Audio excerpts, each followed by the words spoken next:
Go ahead and introduce yourself and just tell us about your journey with dogs, and you guys can just take turns and we'll go from there. You go first. Hi, I'm Natale Verdone, and I am Frenchies of Glen Ellen. And I've always had dogs, and I've had Boston Terriers, and I trained and showed horses before I was into dogs. I never showed dogs until 2 years ago. I think it's coming up on 2 years. But I got my first Frenchie about 5 years ago, and I realized quickly, the popularity of the breed and also the issues that the breed had, and the controversy, the drama, all of it. And I started diving into all things health related with the breed, and got connected with Heather MacPherson, who is on my left. Is it my left? And I ended up buying a puppy from a breeding of her grand champion, Benny. He gave me the chills. Like, I saw a picture of the puppy at 4 weeks old, and my whole body broke out in chills. I was like, that dog is going to be something. And we were just talking about how never in our wildest dreams would we have imagined he would have developed into what he is today. He's a grand champion like his daddy, and he's the sire of many amazing functional dogs. So we help test our dogs, OFA test their hips and their spine and their heart and their trachea, their elbows, their patellas, did I miss anything? Boas. Oh yes, Boas, to make sure that they can breathe, that they have the best chance at a functional life. And because of the health issues that can come along with our breed, we're only breeding dogs who are high passing normal clear scores. And with that, we're, I think, building a really incredible legacy of French Bulldogs that can breathe and move. And they also win ribbons in shows. And they're also dogs of color with great temperaments. So I really... and companions, right? And they're family. Yeah, they're family. So always, every day, I'm humbled by this breed and learn something more. And Heather has been a mentor and a friend and all of it. And we are hoping to really educate people and show that the Frenchies don't need to be these snorting messes, and we can still stick to the breed standard, the type of the dog, and keep breeding for better, for family enjoyment, and for myself too. I have quite a few here with my own family. So that's a little bit about me. So I'm Heather MacPherson. I'm with Crowd Pleaser Frenchies, and when my friends and family ask what I do, I try and summarize it by saying I'm advocating for health testing and bringing meaningful change to this breed, and I'm hoping to help inspire others to give it a shot. I got started in this about around 7 years ago with the Frenchies, and I'd done other breeds before that. And like Natal, I've done horses. I showed as a junior all the way national level. I've done endurance riding on horses. I've competed in 3-day eventing. Like dogs were always in my life, and I can't imagine them not being that way. But when I started with the Frenchies, and I'd had boxers, I've had cattle dogs, I've had Labradors, I've had pugs. When I got with the Frenchies, I had a hard time finding anybody that was health testing them. And even if you could find somebody that would health test, if you could even get them to talk to you, it was almost impossible. So what I found was a lack of transparency. And then I realized that even the people that were supposedly, like elite breeders and the preservationist breeders and all that, that they were not health testing their dogs. And if they were probably failing their OFA scores. And I just, it blew my mind, like I went onto the OFA database and I started researching. And at the time, I think there were only 1,700 hips on record in 22, at the time, 22 years ago. And that's for all time. So now there's 101,000 AKC registered French Bulldogs every year. And I think the number for health testing in OFA for their hips is somewhere around like 3,500 dogs ever. So that should tell you something. It's not just the color breeders that aren't doing the health testing. It's also those preservationist breeders that are in the show ring, all the way up through Westminster. So when we started doing the health test, the very first pair of hips I did, we came back with OFA excellent. And I thought, oh, cool. Yay. Like straight A's, right? And I didn't realize it was a big thing. And I found out kind of in a hot hurry that from the groups of people that were OFA testing in the Frenchies, which was really small, there were very few, they were almost offended when I showed up with my dog that was, he was a lilac pied and he had these excellent hips. And then I was taking him to dog shows and he was, he ended up being a grand champion. And I think it felt threatening to some people at first. And, one of the stances I've always taken is, we're here to support each other. There's enough sunshine for everyone, right? And if you want to focus on health above all else, I'd love to help, right? So I like to help guide people through some of their analysis of their test scores and help talk them through some of the results that they might find that could be a little scary, a little bit off-putting.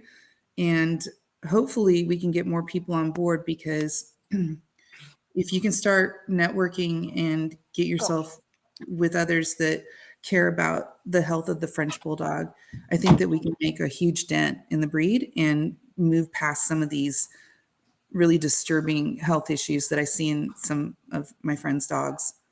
So anyway, that's why I do it. I love the dogs. They all sleep on my bed. All of them. My husband's being really quiet over there. It's King. Here's my husband. Oh, wow. That's funny. So what keeps you guys going with French Bulldogs? They're not an easy breed to own, and definitely not an easy breed to breed. And I've owned English Bulldogs a lot in my life, so That's harder. Really hard. Bulldogs. Yeah, well, I've never bred them or anything, but Yeah. they're definitely, they come with their own set of issues, similar to Frenchies, but probably maybe even a little worse. Mhm. But just talk about just the challenges of that, but what keeps you coming back to the breed and what makes you want to make them better and fight through the challenges and all of those things and the heartache that come along with it. I like that question. Well, I can speak to today what I woke up, I'm exhausted. I have a litter of 5 4-week-old puppies and a 10-year-old son, and I'm booking work for the summer because of my hair business. So I don't do this full time, but it's full time. I woke up just totally drained. And I took some time for myself after cleaning kennels or crates. They're not kennels, crates, and cleaning the baby pen. And I kind of sat back and answered some messages. And one of the messages I got and this happens on a daily, Sean, and I know Heather can speak to this, is people reaching out to me. It's the families out there reaching out to me with their stories, or breeders, of how we're making a difference, and how our narrative really resonates with families who have had compromised French bulldogs. They've poured their heart and souls into these babies, and then they get, some terrible affliction that could have been quite possibly prevented with help screening your breeding dogs. Yes. Today, I spoke to a woman in FaceTime her in Colorado, and we both ended up crying at the end of the conversation. She was so lovely, you guys. She had a dog that was her heart and soul. She was looking for another one. She said she's been looking for 7 months for a breeder that she felt a heart connection with, and that she could trust to bring a baby into her family. And there days like that when I get to talk to people and feel like I'm making a difference in people's lives, and people's mental health, their happiness, because of all the hard work I do here. And I could go on and on about how challenging it is to raise and to do this properly. This is no joke what we do. I do it for my family. I do it for my community. I do it for Heather. I've said that. I Yeah. show up at these shows sometimes. I'm like, I don't want to go. Oh my gosh. And I do it because of she's the breeder of my foundation. And I feel like I owe it to my community to keep going, and to show up every day, to write about my experiences, to be on social media, to just keep plugging away. And maybe I'll make a difference with a handful of families a year. And that it's the most incredible feeling. All the little stories I get and the pictures, and they're like, this dog can actually breathe, Natale. Like, And move. yeah, they can hike. We hiked 6 miles this morning. Things like that. That really does it for me. Yeah. Well, I mean, your dog should live longer than a car payment. Just saying. And it really bothers me when people are breeding dogs that they know have health issues, and they're just doing it for the money and banging them out. Every dog that I breed is for me, and then I share any that are, if I have enough, I'll sell them, usually as pet. Every once in a while I'll let one go to the right person. But I think what makes it for me, these dogs are also excellent for therapy for people for PTSD. And I take several of my studs, and I'll take them to various facilities and let them go. And it started out actually when I was going through some stuff, and I brought one of my dogs with me. And then the people outside were like, hey, can I borrow him too? And it kind of turned into something. And so, I've continued to let my dogs go in. I'll wait in the parking lot, and then they bring them out. And I know it makes a big difference for people. And we've placed a lot of, I want to say 4 or 5, no more than that actually, with various people that were going through things like back surgeries, or had serious diabetes, where the dogs help out with detecting, the diabetes. I guess they can smell it. And they've actually, I think 2 of the dogs have actually woken people up when they were in a diabetic coma. One of them was my dad before he passed. Yeah. So I don't know. I think for me, the French Bulldog and their personality, it's such a unique breed. And I don't care if you look at the dogs from 1897 to the ones now. And I mean, they've changed a lot. They've changed way before the 5 years of this new cycle of outcrossing that's happening. But I think what has always drawn people to this breed is the personality. And so it's really important that no matter what changes it goes through with hybrids and this and that and mixing and, you know, if you can't keep that core personality of this breed, I think it's just not a Frenchie anymore, right? And I don't care if it has long legs or short legs, long back, short back, snout, whatever, ears. If it acts like a Frenchie, that's the, I mean, that's why everybody loves the breed, right? That's why I love it. Yeah, for sure. There's nothing like bull breeds. It's why they're my favorite, and that's why I own 3, and probably more to come. So I posed a question to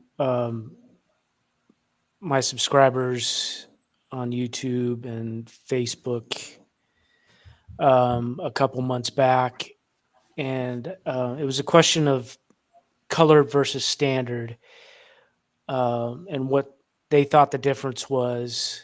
And there were some interesting answers. Everybody, especially since a lot of my core audience has become working dog folks for whatever reason.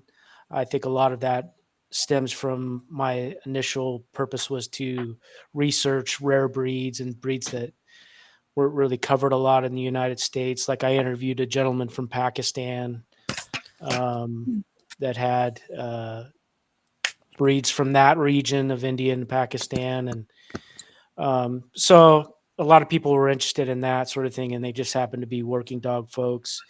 But a lot of their answers was that the color dogs could never match up to the standard dogs as far as structure and all of that. Um, and my thing was, I was laughing because he knows what I'm going to say. My response was that I think people are not really seeing the bigger picture, where you're just seeing the bad results, and that's in every breed and so forth. But the overwhelming consensus was that the standard dogs were better structurally, and that color dogs could never amount to what standard dogs are as far as the French Bulldog standard is concerned. They said that things like Merles and stuff were just results of outcrossing and all this sort of stuff. But anyway, so uh, is that a myth? Am I on the right page here that I think that color dogs are and can be just as good and fit the standard just as well as the so-called standard AKC dogs or FCI? Heather, do you want to start with the answers? Yeah, why not? Right. So color is just a gene, right? And what makes structure and health are other genes.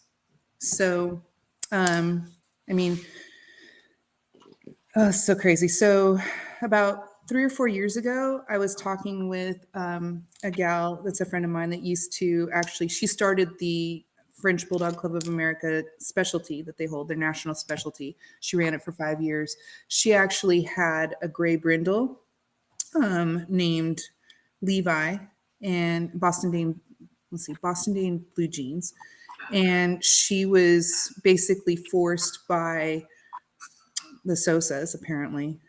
They turned her in for having a non-breed standard dog and told her that if she didn't neuter or euthanize, that she was going to be kicked out of the FBDCA.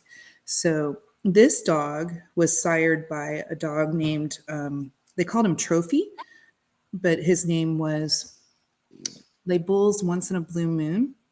And he was owned by Arlie Alford, an FBDCA lifetime member.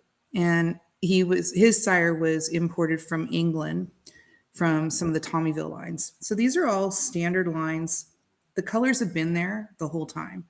And these dogs, so let's put it this way, there's no bad color on a good dog, but there's plenty of good colors on shit dogs. Okay, so that's the difference.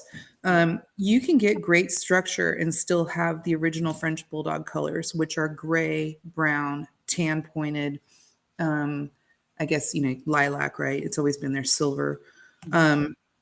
Merle is definitely an outcross. And I can tell you, I've gone through hundreds of thousands of pedigrees, all the way from like 1849. And I go into the French archives. I dig deep, right? So the standard, or the original colors were iron gray on the French Bulldogs that were imported from France. So if you think about that and what we know about color, these are they're recessive genes. So for a dog to be a gray brindle as a French Bulldog, it means that it's dilute, one copy from dad, one copy from mom. That's the only way it works to actually express. So that means that your gene pool at the very beginning of this breed, if you've got all these colors at the very beginning, the gene pool's saturated. And so I say this because I've gone through the old AKC stud books. I'm like, well, let's see if I can find some. And sure enough, they were everywhere. And I found about 8,000 of them between 1897 to 1920-ish. And everything, the black and tans, the browns, the red brindles, mahogany brindle, seal brindle, mahogany seal, just all these variations. The colors were there. And so, and I just say that because you have to think of it in terms of naturally occurring colors. So when you see by the way, liver, the B locus liver is not original. It's not the same as French Bulldog chocolate, which is cocoa. Liver, merle, what they're calling testable, roja, all that. Those are outcrosses that have been brought in. I want to say the testable chocolate was probably introduced somewhere around 2016, 17, 18. The merles were introduced somewhere around 2012, and that was from a guy in Puerto Rico, and he brought them in through Galapagos. So when you were talking about rare bully breeds, they brought it in through Catahoula, and then they also brought it in through Oregon with Chihuahuas. And so the Chihuahua version has the more triangle face, and the versions that came in through the Galapagos are the much bigger, like 40 pounders. So when we're talking about the original colors, I'm talking about dilute, which is blue, and French Bulldog chocolate, and tan points. So when you want to talk about, is it possible to have the colors on a great dog? Absolutely. And you don't have to go and outcross to bring that back in. It's been there the whole time. Especially if you know anything about like cream in a French Bulldog, which is recessive red, the lowercase e, epistasis will make that coat color of cream cover every other color and every other pattern except for pied. So it'll even cover merle. So you could have had a tan pointed or a gray or a chocolate brindle that was covered in cream. And when they were being popularized in 1947-ish, all the way up through the 80s, a lot of these colors were hidden and people didn't know about it. And that's why you saw there was a standard change in 1947 to allow for lighter colored noses and eyes on lighter colored dogs. If you have a standard cream, it shouldn't need to have lighter nose leather. So that's kind of a dead giveaway that you have a fad colored dog underneath your cream. And once the creams were being outcrossed with the dogs coming from Russia, and some of them from Canada, like Belbulicon du Champagne Mondo, you're not getting the cream gene because FCI doesn't allow for cream at all, right? It's a fad color there. So now you're bringing back all the colors again and they're exposed. And that's when we started seeing these gray brindles showing up in the 90s. And, they thought, oh, well, they've been outcrossed. Well, they've just been uncovered. So when I see a lot of the dogs that are on some of the social media pages, like it's hard for me because I don't want to say anything mean necessarily. So I just say nothing and I just close it and move on, right? I don't like a lot of the dogs that are being bred by what I call greeters. And if you try and compare that whole path to dogs that are being bred like what Natal and I do, which is, and there's a lot of us. It's not just us. There's a lot of people like us. These dogs are shown in a registry where our breed standards identical to AKC, except for two things: the colors are allowed, and the weight is allowed to go up to 30 pounds instead of 28. But I compete against strictly standard dogs all the time. So do you. And I actually compete and show with a fully standard dog as well. I love my standard dogs. And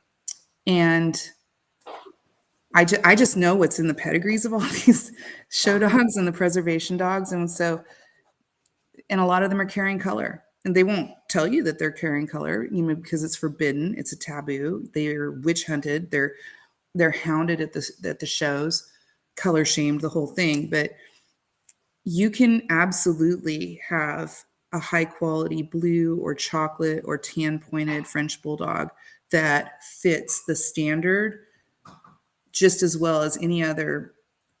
I mean, and some of these standard dogs, I'm sorry, but when you see them on a podium and you're like, hello, who skipped leg day? Yeah.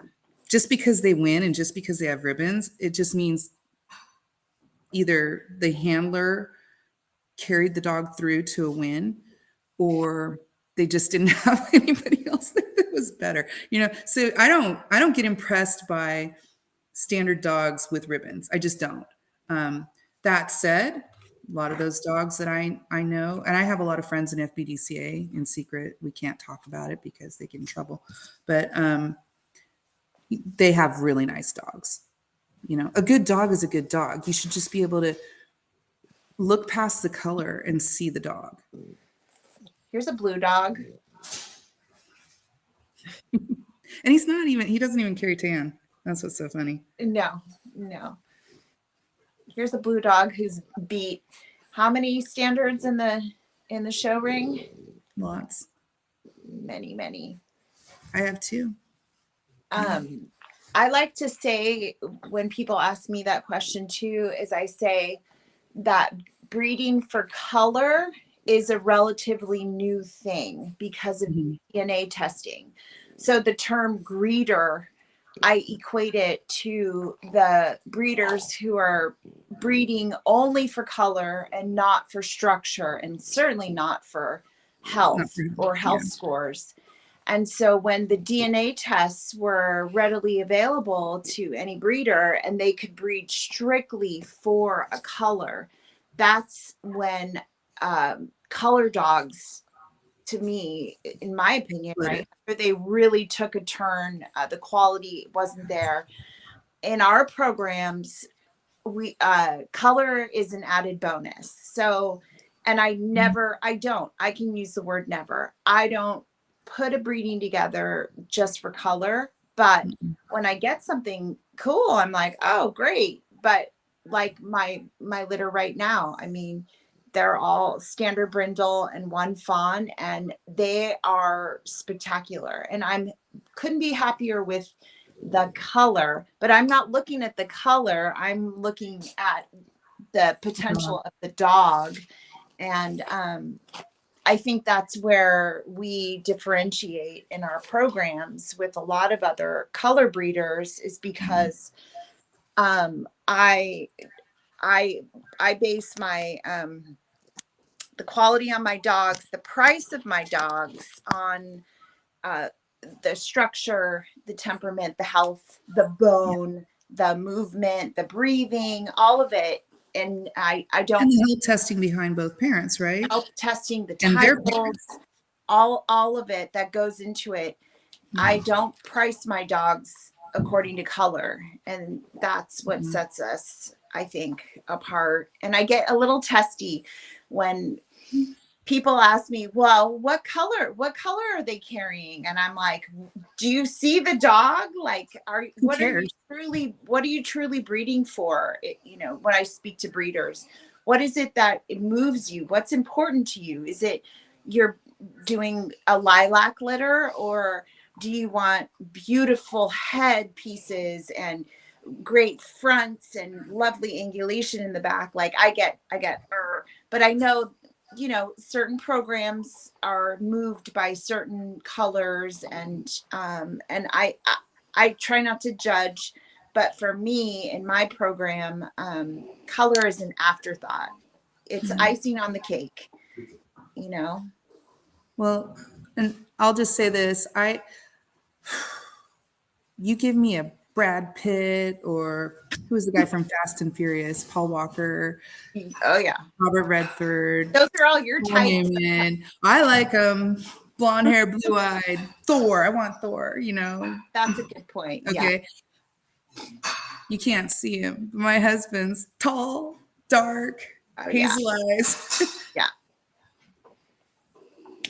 Yay me, right? Yeah. So You did well. you know, I mean, I love lilac fawns, okay, but I think if you were to ask me honestly who's my favorites, where's baby Satan? You know, my standard fawn with the black mask. But it's not because of the color of the dog, it's like what Right. I appreciate about him. Right. Right. So, you know, I think it's important not to shame people for what they like. And in this breed, I will tell you right now, gray brindles and blues, they were always sought after, desired bred. And I just found an article actually in Bit and Spur magazine, and it was William Lennox was being interviewed, and he wanted to buy a gray brindle puppy at the FBDCA specialty in 1913.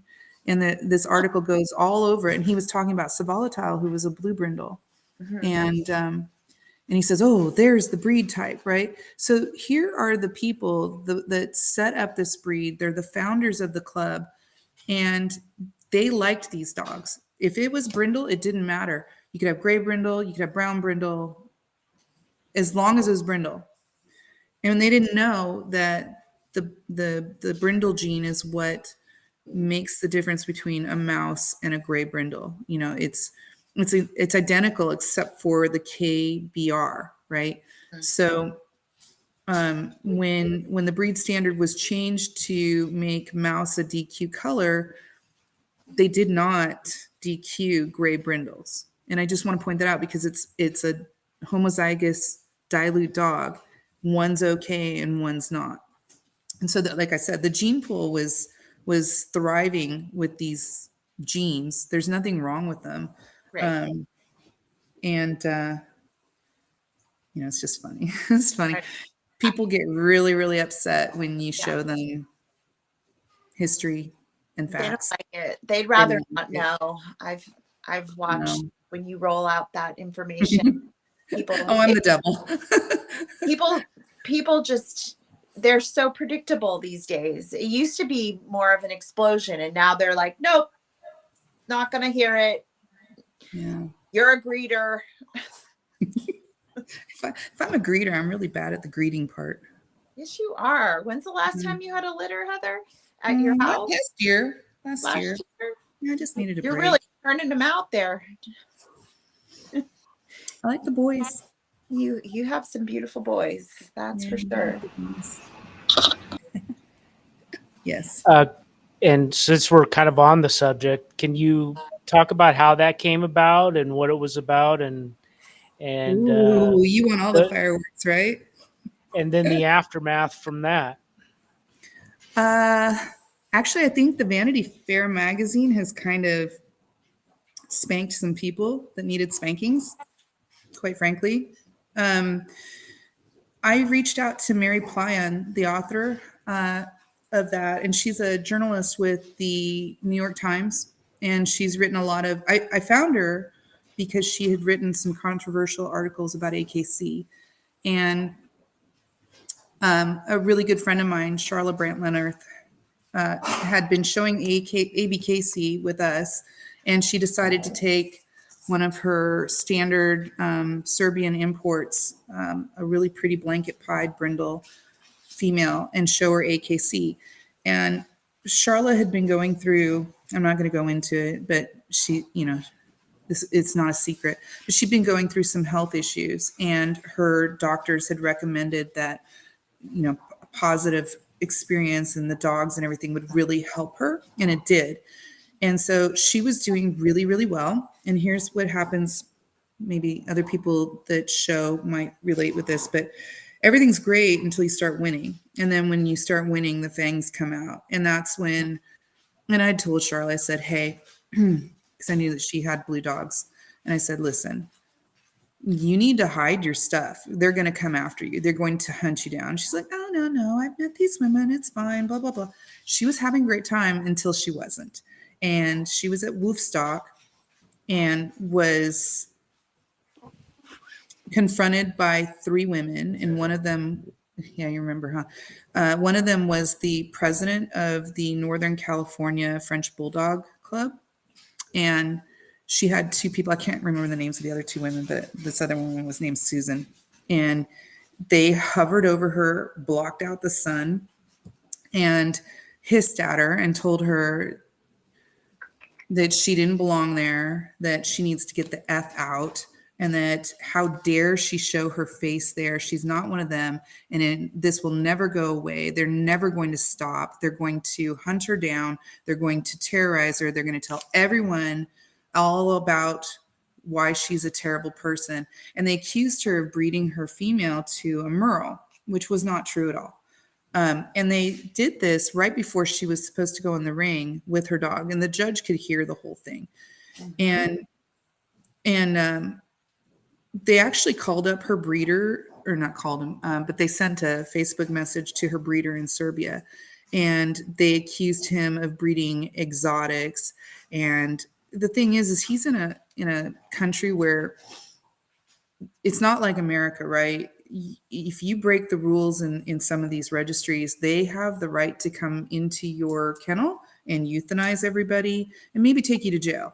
So it's serious stuff, right? And this is all just these women getting upset because Charlotte started winning. And she called me up in tears. And meanwhile, my own dog was being shown there with another handler in secret, because I'm on the blacklist. I'm on the blue list is what I am. So to show this dog, I have to hide the fact that I'm the owner. We have to remove all my information from the pedigree, from the names, from the registration, everything, so that it doesn't show up in the catalog. And so I was secretly showing my dog there, and he was doing great. Came in right behind Winston the week before Westminster, and I think he was second for breed. And he was only a puppy, he's kicking butt. Anyway, she calls me up in tears, and she's just devastated. So called up a couple of my friends with AKC and FBDCA, and we got some advice, and she was able to report what happened to a ring steward. And he took her off to the side and said, basically, it's going to be a he said, she said, and these things never go anywhere. Asked her if she wanted to report, and she said no. But in the meantime, these women were surrounding her and kind of spying on her with cameras, like over a hill like this, pointing so that they could see what was going on. And then when Charlotte stood up after reporting to the ring store what happened, they're like, oh, like cockroaches scurrying. So they didn't know if she'd actually reported or not. And she actually made the decision not to do that. And she wanted to persevere and just keep showing and not let these women shame her out of doing something that she loved. And she ended up championing the dog, grand championing it. She's really good friends with some people in pretty great places. And after it was all said and done, a very, very influential, highly respected breeder called up all of these women individually and said, Charlotte's off limits. And if I find out that you continue to do this, you will never, ever have access to any of my dogs ever again. And so it stopped, right? And so it's worked out really well for her. She's now showing and campaigning other dogs and doing really well. But for a long time, she was afraid to ever let this story come out. And I'd told Mary Plyon about it. And then she was like, what? Color shaming? What is this? What is this whole weirdness? And I'd show her examples of it. And I mean, it happens to all of us on the daily, right? And if you ask anybody and you say, yeah, this happens at the shows, this is like hazing. They terrorize you. They defame you. They They call you all kinds of names. They accuse you of stuff. They call the AKC for kennel inspections. I mean, it's really Serious. aggressive, It's really really aggressive serious. what they do. And nobody really, yeah. Charlotte was white. I mean, she was sitting down, and Oh, after sorry, you were there, huh?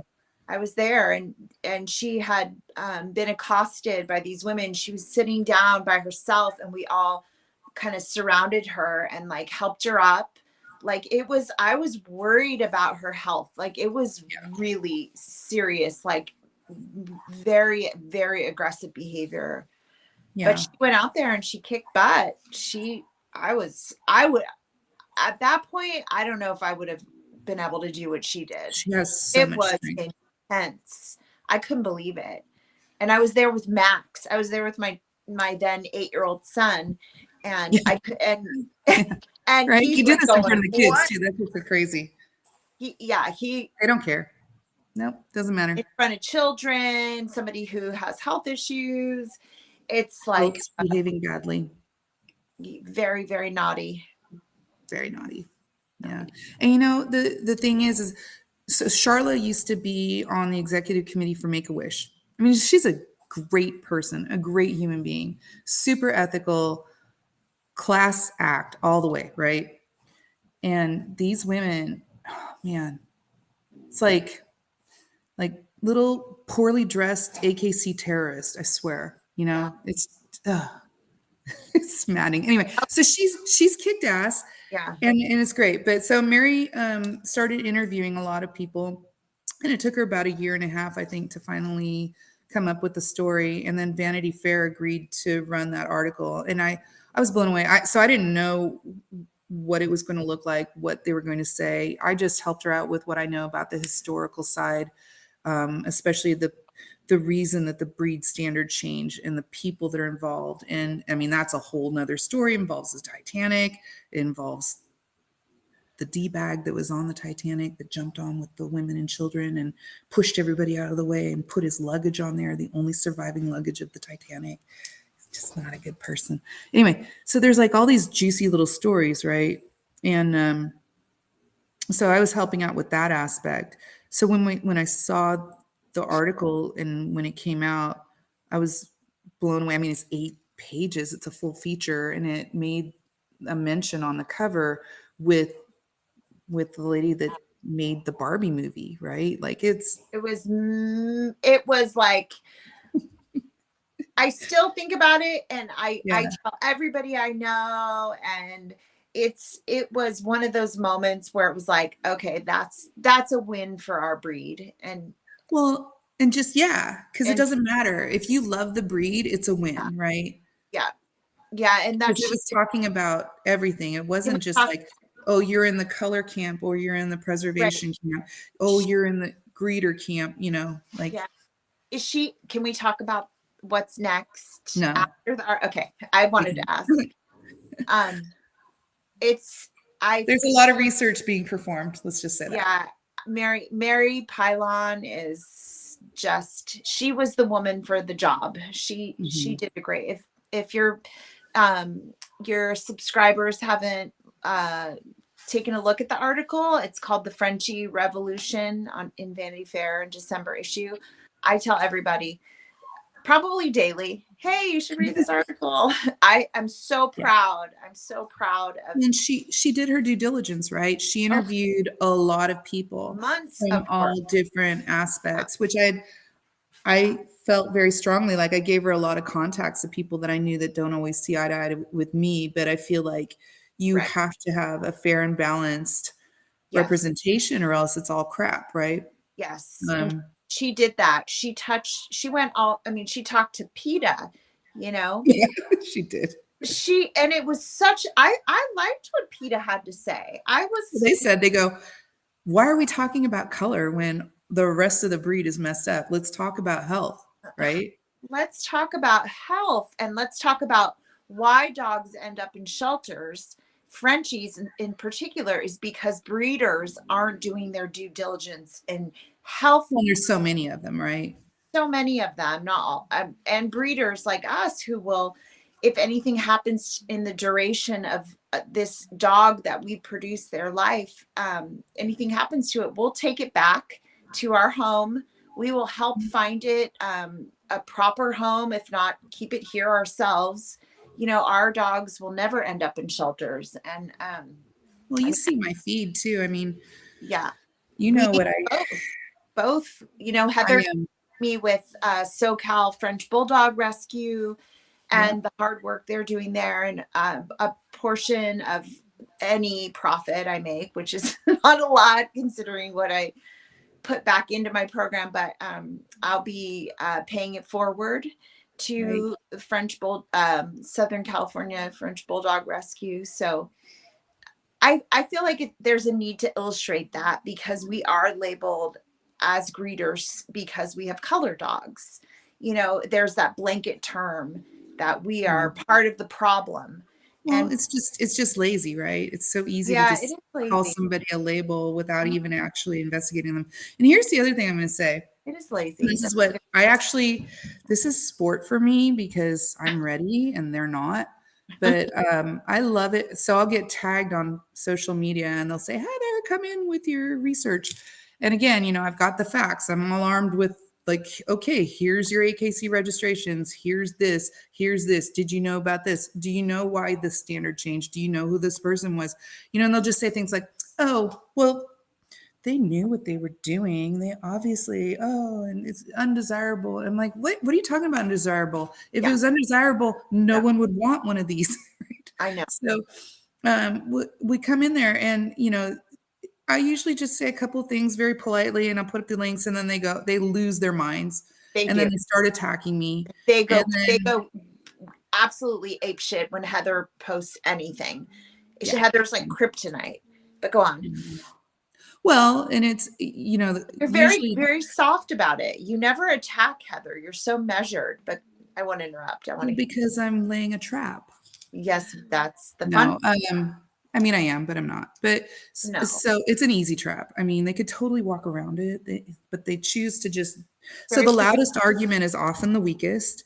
Yeah. And what I've found is that the people that tend to finger point and attack the worst usually have the most skeletons in the closet, and they have not been x-rayed. Yep. Okay. So there is zero health testing behind these dogs. And they'll say things like, "Oh, you can take your Kmart ribbons, blah, blah, blah." And so then I pull out my AKC, you know, winners dogs and best of opposite sex. I'll go, "Oh, you mean the Kmart ribbons where we were both in the same Walmart parking lot?" Okay. You know, and that kind of throws them off a little. And then, you know, they'll say, "Well, no color breeder has ever contributed anything to the breed." And then I'll post like 50 collages of the various dogs that we have that have OFA excellent hips or the best pen hip score in the entire OFA database of all time. So my excellent hips sired that great pen hip score. And I think something like 42 French Bulldog offspring with good or better hips. The highest health scores in the history of the breed. Well, so far, right? Because nobody's testing. Yeah. I mean, on record. But none of these people have it. And I know that they don't have it because, so in a past life, I used to do a lot of big data. I love data mining. I like analyzing huge amounts of databases and coming up with trends. And so I go into the OFA database sometimes just for giggles and look at like 60,000 records.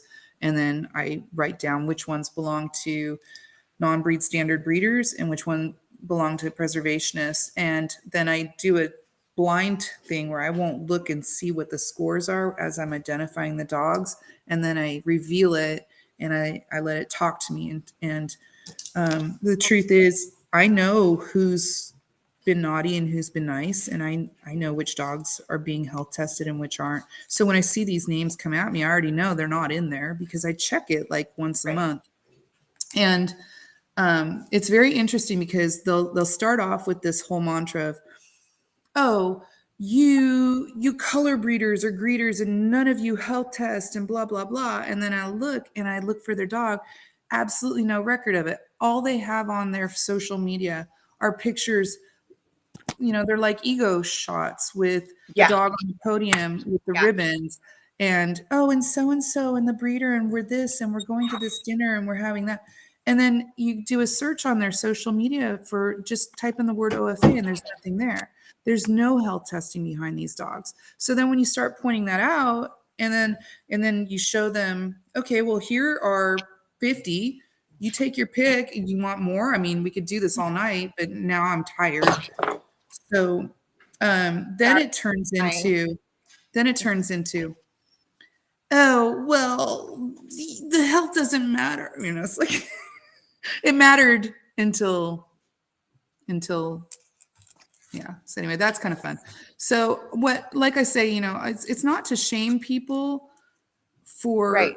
not health testing. It's the point is, and not everybody behaves this way, right? Like I said, the loudest arguments are coming from the weakest arguments, right? Yeah. And they're the people that tend to be bullies anyway. There are a lot of excellent breeders that have strictly standard and a lot that have colors and some that have both. So it's not about that. It's about inspiring people to actually do their due diligence and health test and screen their breeding stock. And you might be surprised. You might get way better scores than you thought you ever would. I mean, Yeah. And again, like the whole if you follow Dr. Jared Bell from OFA, who's the guru, right? They recommend, like, even if you get a dog that doesn't have perfect hips, like maybe mild dysplasia on a female, they don't recommend necessarily a spay or neuter. They just say, make sure that you breed it to good or better hips. Right. And the statistics are showing it's linear. And when you continue to breed good to good and such, you can actually reduce the amount and frequency of the dysplasia. So the whole point is, if you don't test, you won't be able to know who's got good hips or not. Right. And, it's a breeder tool, right? So if you don't test, you won't be able to use the tools that you could. That's kind of circling back to Sean's question about what keeps me going, what keeps us going with this breed is working with other breeders, newer breeders who have questions, and being able to like be that that one person that reaches out and helps, and they are, and like no shaming. It's like, hey, what can we do together? Not a mentorship, but kind of like what Heather's talking about is like, helping other people. Supportive group of people that have like minds and want to do better by the breed. I They really want to do better, not just. And they're out showing there. They just need like a little bit of information. I shoot over Heather's blog often, maybe once a day. Heather, I'm shooting that over to somebody who queries me. How can I do what you're doing? And how do I get started? And I'm just hearing about this, and I have a dog and I want to breed it to your dog. And I'm like, cool. Like, I'm so happy that you reached out.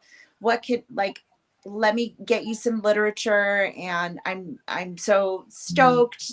Let's chat. And it's like opening up this whole path for another breeder to do what we're doing. It's not crazy. It's not rocket science. Yeah, it's a formula. Most breeds do it with all APC breeds, except for the ones that they're the breed that except for the ones that have a parent club with FBDCA and Heather knows I'm going to an AKC show in April with my two lilac dogs and 2 blue dogs. And to test. Okay. To test. So okay. It's mobile, like, what are you, crazy girl? Oh God, no, not that crazy. To go and get the OFA testing, and it's a quarter of the price that you would pay at a vet office. Yeah. So it's not the money, it's the fear, I think, of like Heather saying, like, oh my gosh, I'm gonna open up this can of worms, and my dog is this huge investment that I made. When you have to walk through the showgrounds with your non-breed standard colored dog, I mean, it's horrible. So I can't even. People think I'm making it up, but then I've had some that have done the same thing and they were absolutely attacked in line. I'm wearing Google glasses, Yeah. so I don't know if I'm going to say that on the live feed, but No, you should, because actually if a competitor from AKC is harassing somebody at an event, and it doesn't matter if the health testing is there, you're on the premises of that event, right? Yep. They can be turned into the ring steward and sanctioned. Yeah. You know, Yeah. there's rules. It goes against the AKC sportsmanship code. And I don't think that people really take it as seriously as they should. But you know, if you're there to health test your dog, you should not be harassed. Period. I would just have a witness with you. Yes, ma'am. Max, does Max count? They'll do it in front of your kids. I'm I not know. kidding. It just happened to Rebecca Wickman. And the woman, she was the president of the FBDCA in, I think it's Georgia. It's either Georgia or Alabama. It's one of the two. I think it's Georgia. And the And the thing, lady was her neighbor and went to her daughter's baby shower, and yet still Excuse did that. oh my Mhm. God. Yeah. So, I mean, Heather, going to these AKC mobile, And then she denied it. of course she did. I mean, it's for a quarter of the cost than going to my vet to get full prelims. You know, they should be open. They are open to anybody who wants to do right by their breeding program and health test their dogs. And if I go, Did you know in the kennel club? Because you know, I do a lot of work with the kennel club in London, and I have some friends there that have been really instrumental in trying to bring health testing to French bulldogs. And one of them, she was the former president of FBDC England. I always say it wrong, but anyway, Penny Rankin Parsons, and she was a judge at Crufts.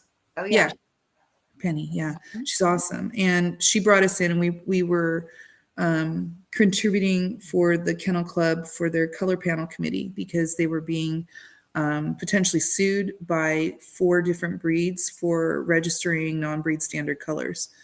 And so we brought our research with the history of the colors existing in the French Bulldog. So they were really, I think they didn't say it, but you could just see the relief and the intrigue on that panel's faces when they saw the research that we had on the colors. Because I think they were like, great, we can prove they've always been there. We're not going to get sued, right? But in the Kennel Club, they have their gold level testing. They have bronze, silver. I think they have something platinum or diamond, or I don't know, diamonds in the sky. So you can test your dog and pay all the money to do it. But if your dog is non-breed standard, they will not give you a certificate. So like with OFA, you can still get your certificates for non-breed standard colors, right, but not with Kennel Club. And so that's something that Penny Rankin Parsons and her team is really trying to change. Oh, Yeah. I didn't know that. I know, right? Ugh. It's kind of like being turned away for a C-section on your dog because the vet finds out that it's a non-breed standard color. That happened. That did happen. And the veterinarian in Washington, I can't remember, it's an Indian name, and this is a non-Native American person with this Native American business name. That's the name means welcome. And he was the Trupanion Veterinarian of the Year, AKC Junior Handler National Champion winner back in the day. He's still associated with AKC as a judge.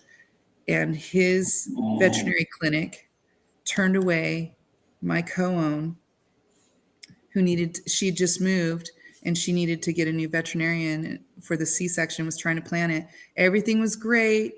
And she's got it all scheduled. Oh, well, we only do C-sections on dogs that have been OFA tested for your breed standard. She's like, oh, great. We've got all that, right? And Right. so they type her all in, and then she's, oh yeah, T2 semen analysis because I'd like to have my stud dog frozen. And so, oh yeah, sure, we do that. And they type it all in, and they said, what's his color? And she says, lilac pied. And the lady's like, lilac? What do you mean lilac? Is your dog a dilute? Well, yeah, he's dilute and chocolate at the same time. We do not do non-breed standard colors. And they told her that they canceled the whole C-section, everything. And she says, but wait, I need to get this done. Like, where do I go? And she goes, Yeah. well, our Hippocratic oath forces us to provide services, but we won't schedule for you, and we will only do an emergency, and you will have to pay the extra cost. And she says, well, what's the cost? And it was triple the amount. That happened. Mary wrote about that in that Vanity Fair article too. And actually, I've had people come to us and say, that would never happen. This didn't happen. I have it in writing in the email from the place. Yeah. It happened. And the co-owner that I have, she's actually Native American, federal agent, She's works for the awesome. National Forestry Department, She's a total badass. She's helicopter so pilot. kind too. She's the kindest person. I can't imagine the panic to Yeah. all of a sudden not have good care of your baby. Welcome. Because the color of the dog. Yeah. I don't want to say the name of the veterinary clinic, but you can find it out. Just type in Native American word for welcome, and it's in Washington. Yeah. Well, I'm not surprised. You coastal elites are pretty closed-minded, even though you pretend to be open-minded. I'm from the Northwest, so I could say that. I'm okay. joking. Okay. I'm from Portland.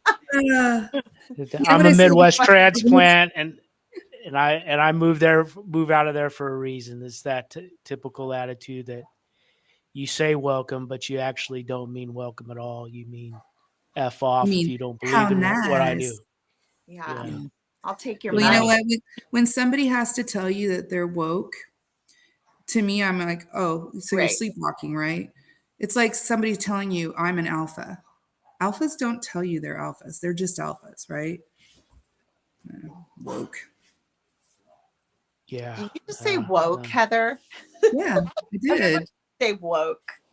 Because like it's It's just dumb. It's just dumb. I'm gonna get a lot of hate for that, I'm sure. Yeah. It's okay. Maybe I should go back to bed. Not from people who watch me. They're not really into that sort of thing. You guys, you touched upon health testing and the importance of it, and how it's not a standard within the breed and why it should be. Can you guys kind of talk about why you started health testing for yourself, and what was the deciding factor of you believing in the results, and talk about some of the difficult decisions that you've made that as a result of health testing, but how has that affected your program in the good or the bad?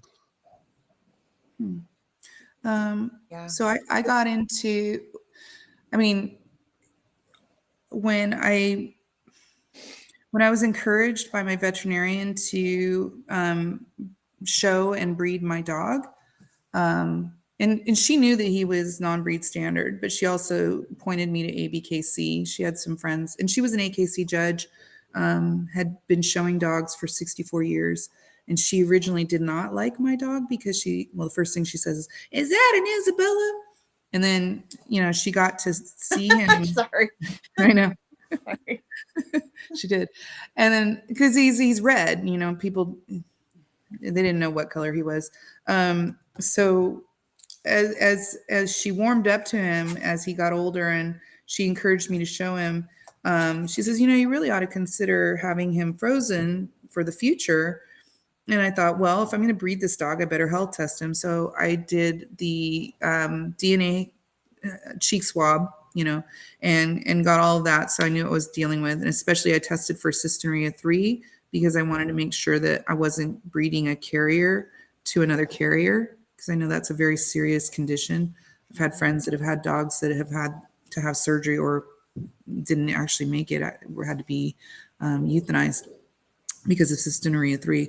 So, but I'd had other dogs and I'd had horses. So when you have horses, they do an extensive health test, pre-purchase. So for me, it was like, of course I'm going to health test this. Exactly. I didn't know people didn't do it. I didn't know. So, we go in and Dr. Metzler was, gosh, she was really, really old. And I think she'd had a stroke or a heart attack. But anyway, she's driving around in a little rascal in her veterinary center at the time. And she comes out and she's just whipping around. And she comes and she gives me this look. She says, "These are excellent hips." And I go, "Oh, cool." And she says, "No, no, no. These are the best hips I've ever seen in a French bulldog ever." And I thought, "Oh, okay, that's cool." And then she starts grinning at me and she goes, and everybody started laughing because they're like, she couldn't believe that this non-breed standard dog was so nice. And anyway, that's when I found out I had excellent hips. I went to the dog show, was talking to some friends, pulled out my little certificate that I just gotten back from OFA, and I go, "Yeah, look, we've got excellent hips. Aren't these great?" And the guy goes, "What?" And he's like, "No, no one has those." And I show him the certificate, and he's looking at the dog, and he's like, "Huh."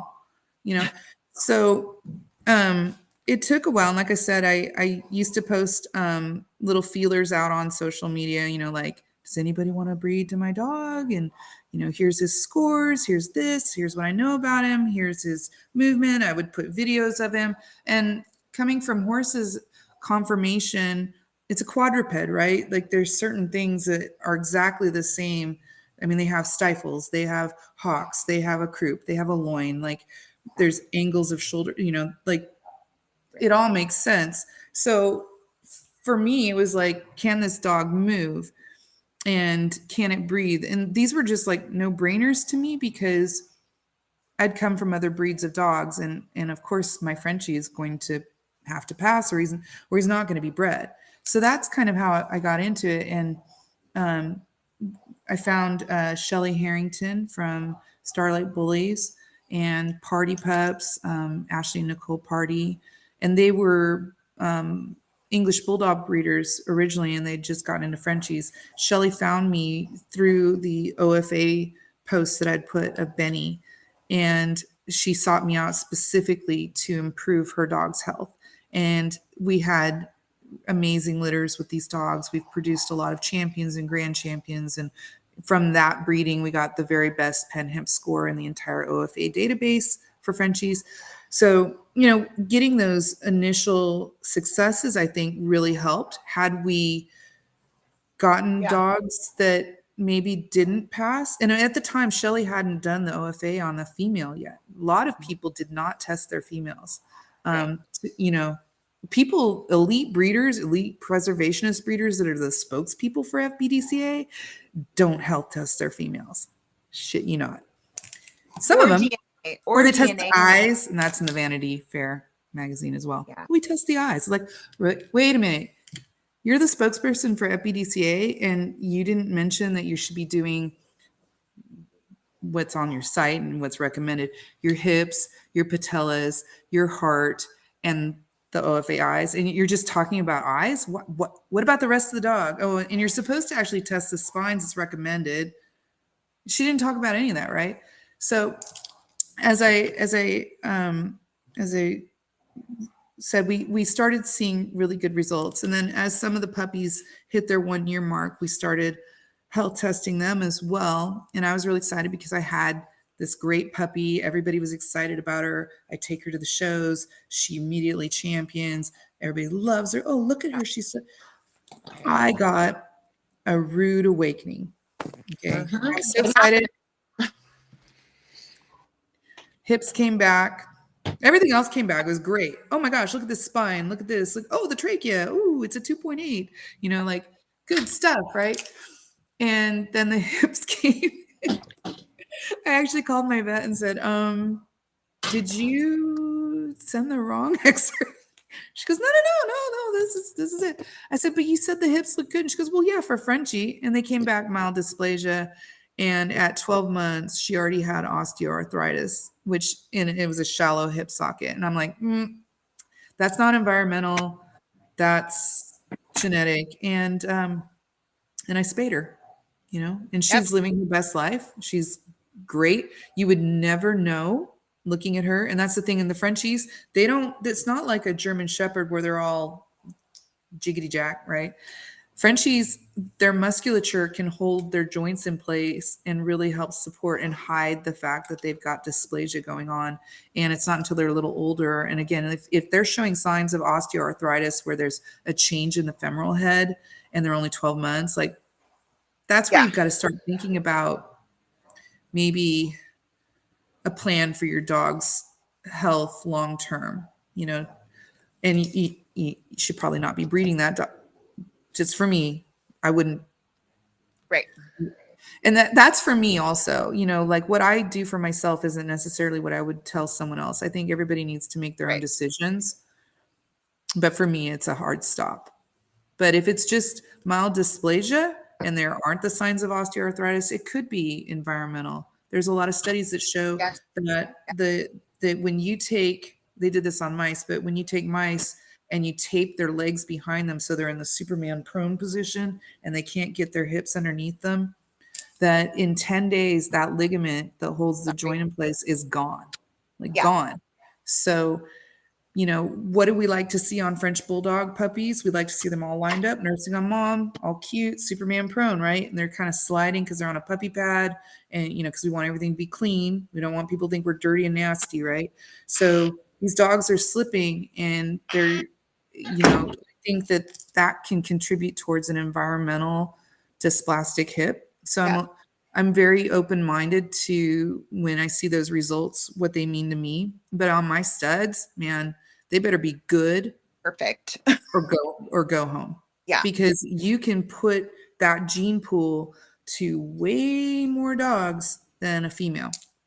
And so that's just my own personal preference. But I've had two that came back that just broke my heart like that. And I'd already championed the dog. So now what I do is I have a candidate that I think might be my show dog or a potential stud or something like that. And I will x-ray them for their spine first because you get a sneak peek of Yeah. the hips in that same x-ray. And my veterinarians know how to look at it and tell me if something looks janky or not, Yeah. And so You see it too, Heather. You've gotten good at reading x-rays. yeah. But I only play a veterinarian on the internet. No, I don't. So anyway, that's how I've kind of like gone and I always want to know what's in the spine anyway. But so this is to me a really natural way to kind of look at it both ways so you don't put a lot of time, money, investment into Right. a dog that maybe isn't going to be the right dog. And Right. I think that's what stops a lot of people is because they say, oh, this is my investment. I'm going to get my investment back. This is my income. And, yeah, I can see you go out and you spend an exorbitant amount of money on a dog, and an exorbitant could just be $2,500 to some people, and it could be Sure. $15,000 to others, right? It's a lot of money when it's your money, and you can dump that money into a dog, and then all the health testing and the showing and the Right. this and then that, and it's really heartbreaking when you get that disappointing result. Yeah. So I can understand why people want to recoup their costs, but Sure. again, for me, it's a hobby. This is my golf. Well, another reason why we don't sell breeding rights indiscriminately to our clients is because for me it's like they're pets first, and the breeders I do sell to have similar values. We're all aligned, and say 12 months comes along and they have second thoughts about joining the ranks of breeder. They don't want to invest in the health testing, no judgment, no pressure. They've paid for a pet and they Right. buy the breeding rights later. And Yeah. that takes the pressure off of people to get a return on their investment Right. their investment. and to breed a dog that shouldn't be bred, not, I would say, gosh, what are the stats? Like, we have a litter. How many of those dogs out of the high quality puppies that we produce, how many of those should be bred or are show dogs? A very, very small amount. Most of them are pets and they're for enjoyment. And I would hate to be that breeder to, participate in the market of people paying these, breeding rights are expensive and they should On an be. 8-week-old puppy, you just can't tell. Sometimes they turn into pterodactyls. And you can't tell where that breeder will be either. And to me, it just feels better. And the people that want to breed and are ready to invest in the health testing, take their dog for a spin in the show ring, get it evaluated by other people other than themselves, their peers, judges. Those are the people that I want to sell rights to, and it's not all about money. Selling an 8-week-old puppy, it just doesn't feel right. You don't know. You don't know. You don't know. That and then And the litter mates can be amazing, but not, okay, Yeah. so here's a really good, I love to give this example to people, but Google Cindy Crawford and Cindy Crawford sisters. Yeah, you know what I'm saying, because we've talked about this. Yeah. So there's a People magazine photo of her, and I think she has 3 sisters, I think. There's 4 of them total. They're all beautiful women. Every single one of them gorgeous, right? But there's only one Cindy Crawford. And Yeah. it's just that one little tweak that made her a supermodel. And then her daughter, who looks just like her, inherited those genes that made her the supermodel, right? So even though you have, I don't want to call Cindy Crawford sisters litters, okay, but you've got same parents, Right. for totally different individuals. And that's how these dogs are too, We got lucky with Bucky and Cooper, who are both, they're from the same litter, but they're completely different dogs, but they have amazing, contributions to the gene pool independently. But they're not clones of each other. So, Heather, do you remember in the beginning how many dogs I cut from my program? And Heather likes to say, don't throw the baby out with the bathwater. And that's one of my things that go in my head. And when you first start out, it's like the good breeders, they want everything to be perfect. They want excellent hips and a clear spine, and they get these health scores back, and it's so scary. They're like, oh my gosh, how do I Everybody wants straight A's on that report card, right? Everybody wants straight A's, and very rarely do we get a Bucky or a Benny, or it's just it's a pat. I'm letting my dog in. Sorry. Come on, Mama. I will tell you, when I ordered that Cystinuria 3 test, because I'd already grand championed him, I'd already done his spine, I'd done everything. I didn't know about C3 actually until after all that. And I was encouraged by Sandy Cristiano from Boss Kennels. And she's like, oh, and I said, well, I've already done the Cystinuria. It was Cystinuria type 1 and 2. That's what was on my embark test. So I thought I was fine. She's like, no, it's this one. It says, so I sent it in to, it was VetGen at the time. And they're no longer in That's business. where I did mine too, but they closed. Yeah, right.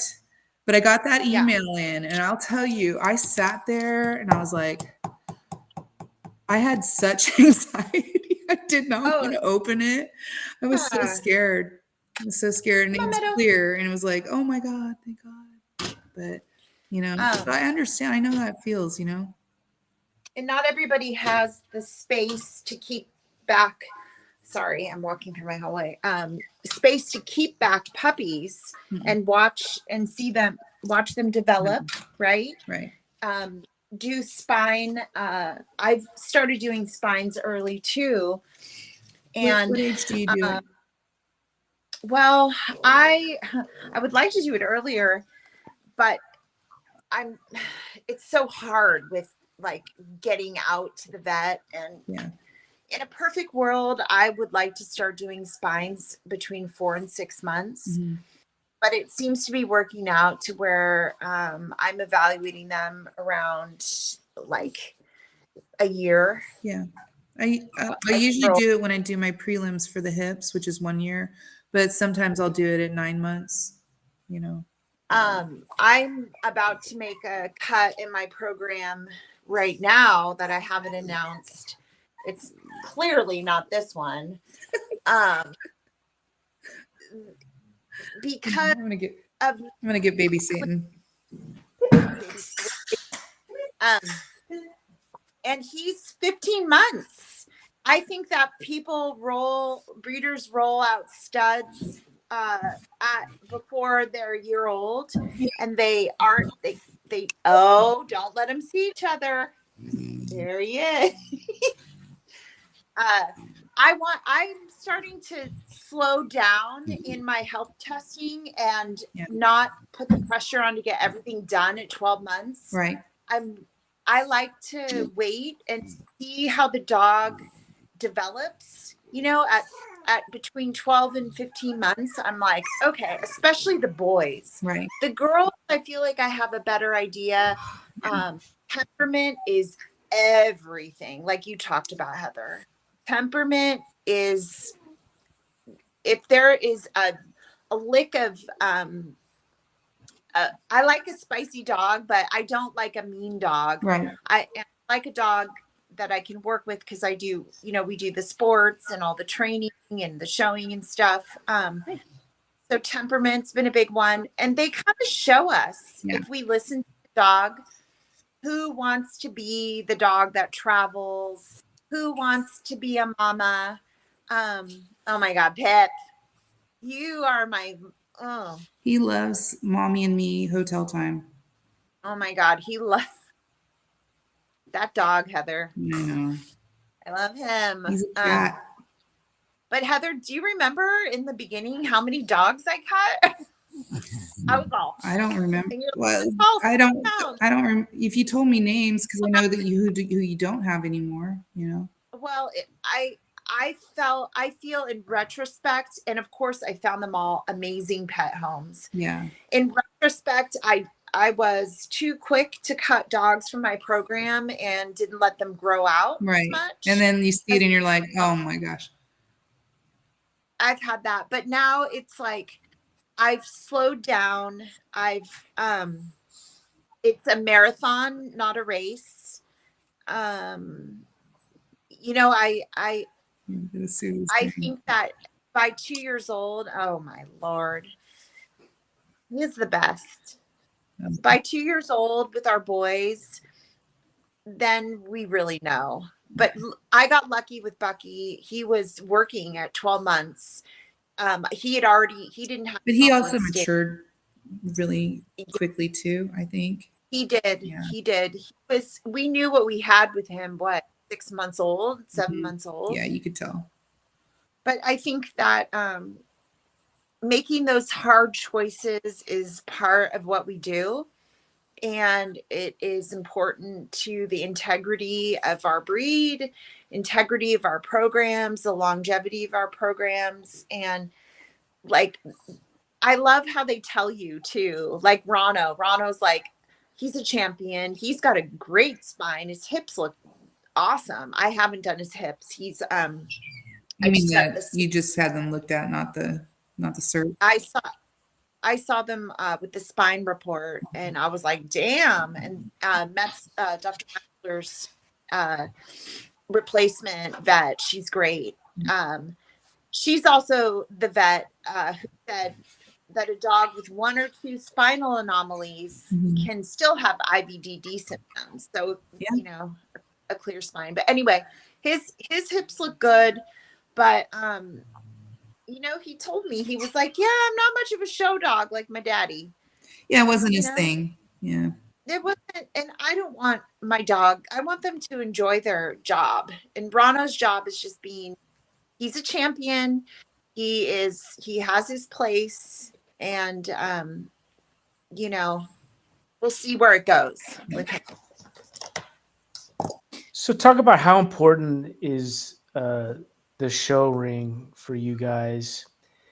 Um, Now, for me, looking from the outside, looking in, I'm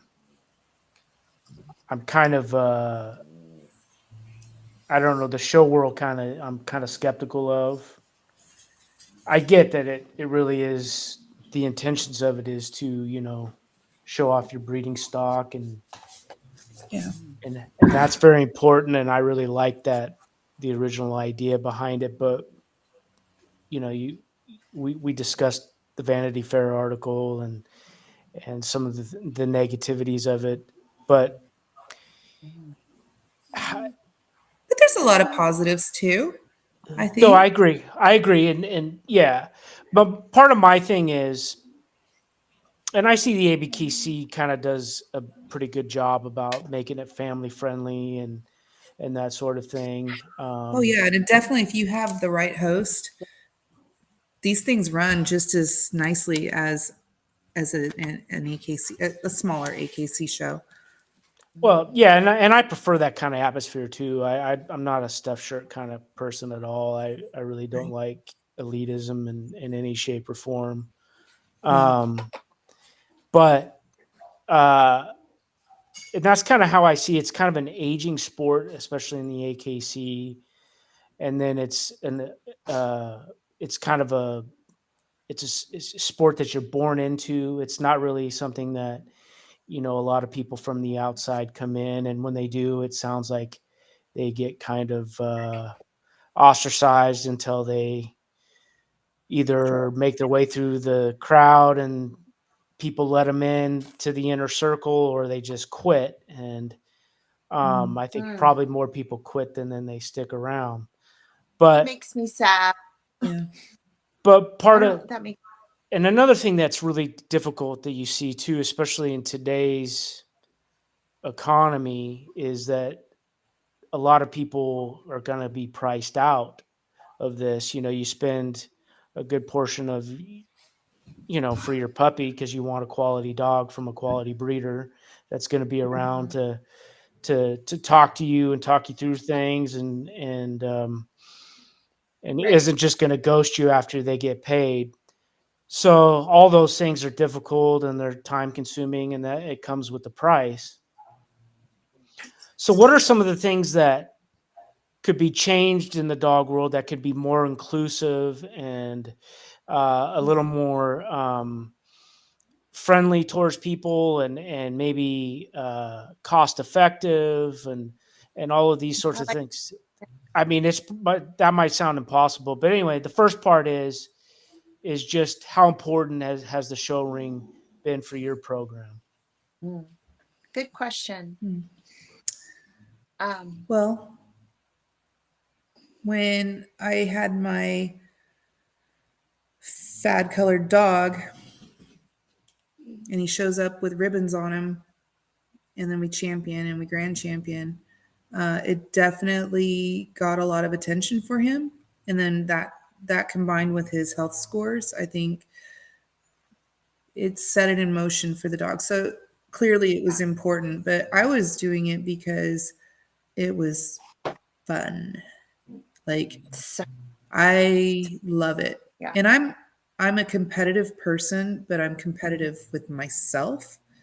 I Mhm. really, I mean, Natal will tell you, like, we're always cheering just as loud for anybody. It's the I best. It's I tell so people all fun. the time, like, some people will remember what you've won, but Uh-huh. everybody remembers how you've lost. And if you're a poor loser, man, that's what they're going to remember. So if you're Yeah. there at a dog show and you're trying to network and do this, like the worst thing you can do is embarrass yourself with your poor Yeah. sportsmanship, in my opinion. Pick apart other dogs, Hmm. talk about people. It's like the people who do well are really inclusive, Yeah. and especially, I mean, my experience has been ABKC, Mhm. where I show my dogs of color.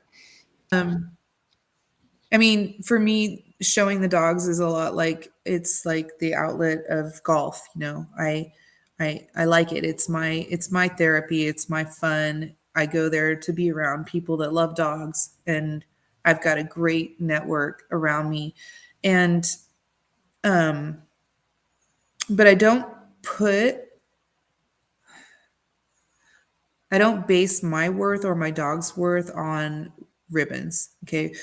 Ribbons are subjective. And sometimes, I pay $20 per class to have a judge give me their opinion. Sometimes I agree with them, sometimes I don't.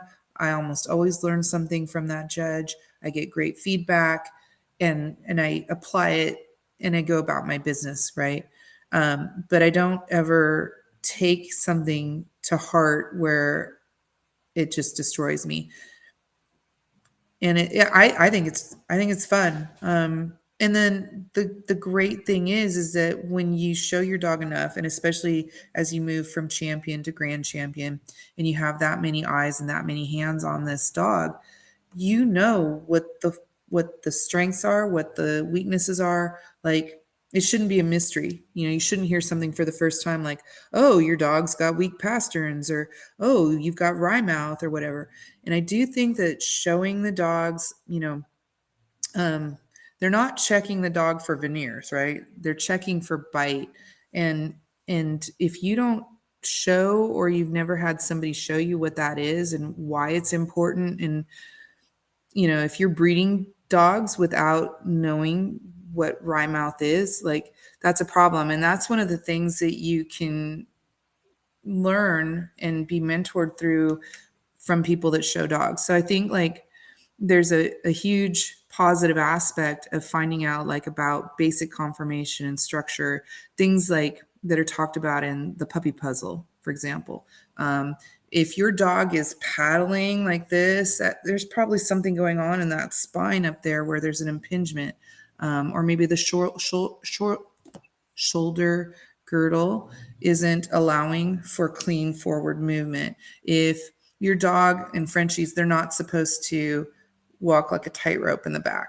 They're not supposed to cross over. They're supposed to go chink, chink, chink, chink, with their outer legs going chink, chink, chink, chink. So it's called double tracking. Like, those are things that you can learn through experience by being mentored by people that show their dogs. And if they're the right people, they're going to mentor you and do it in a positive way without bashing you. But you're talking about human beings, and human nature isn't always kind. So I think competing and also handling your own dog is a great way to save money showing, obviously, because you don't have to pay a handler. Handlers run about $35 to $50 per class. Some are more, depending on the type of show you go. And I'll tell you this, it's exactly the same amount of money to enter an AKC event as it is to enter an ABKC event.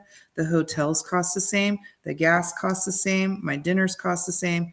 So I think I saw an estimate in Forbes magazine talking about people that run their dogs through Westminster, and in the Frenchies, I think it's about $100,000 a year or more to campaign a dog for Top Dog. And I think it's about the same if you're campaigning a dog for any of these other registries. And it's just for those reasons. It costs the same to enter, to pay handlers, your travel expenses, all that. It's all the same. So, obviously, if you handle your own dog, you can save yourself quite a bit of money, especially if you're showing more than one dog in an event. Sometimes I'll run as many as 12 dogs in an event.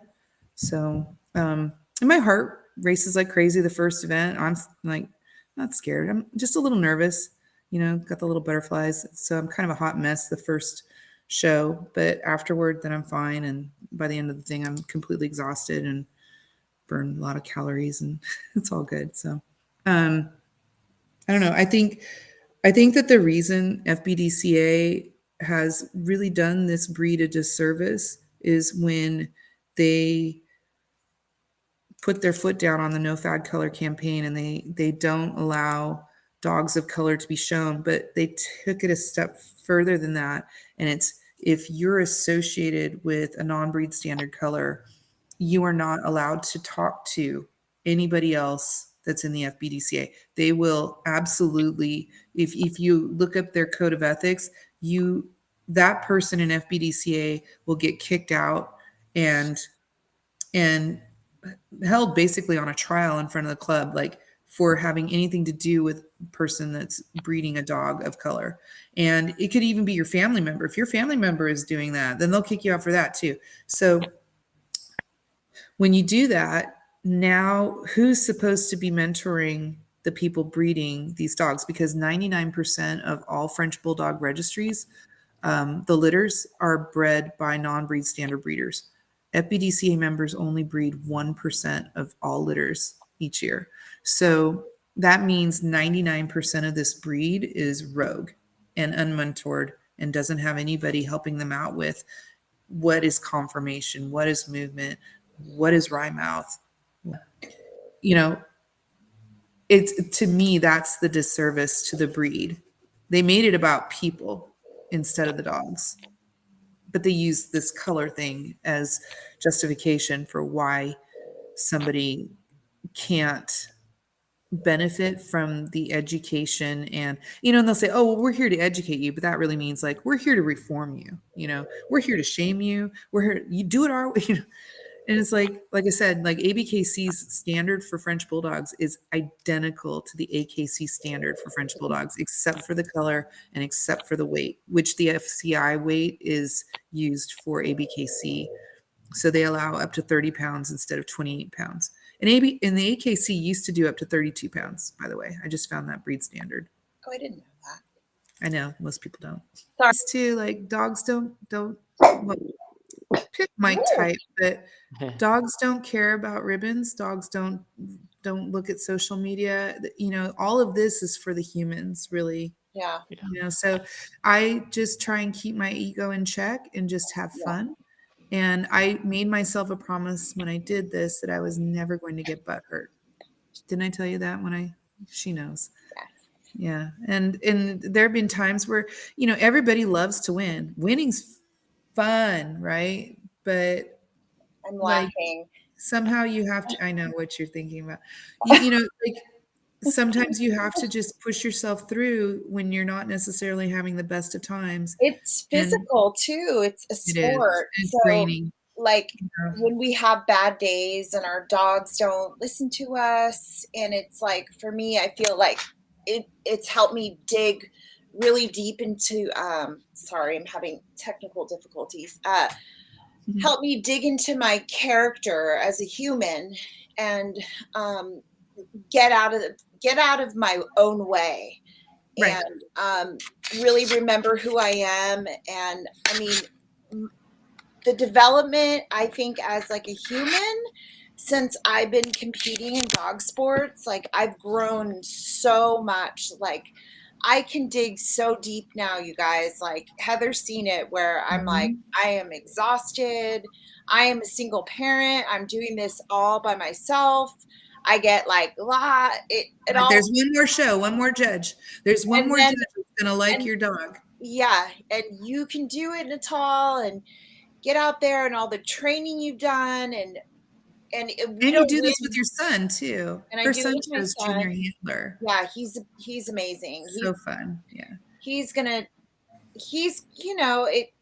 same. He's a 10-year-old boy. Like he has his ups and downs, but when he goes out there and he wins and he connects with the dog, I feel like I don't think I could have a breeding program and not show my dogs, because I feel like it really gives me that edge and that the knowledge and the community, all of us together, that I wouldn't have, and I wouldn't be able to evaluate dogs like I do without running that experience. My people. It takes a village, and I feel like I found a family in ABKC. I'm still a relative newbie. It was my first nationals this year, and damn if I didn't get out there, Heather. You did. I got out there and I hustled and I brought my production, and you guys, there's nothing like it. Like I love mentoring people to try to help give them a little bit of like what Heather gave me, like, hey, come on out, like you'll be fine. Like Sean, like, come on out, like you never know, like you'll meet people, have an experience, and Yeah. it's important, I think, too, if you're going to breed, to be able to talk to what a French bulldog looks like, Mhm. be able to stack a dog, be able to know what a proper angulation is in the rears and in the front, and Mhm. I feel more Also, confident.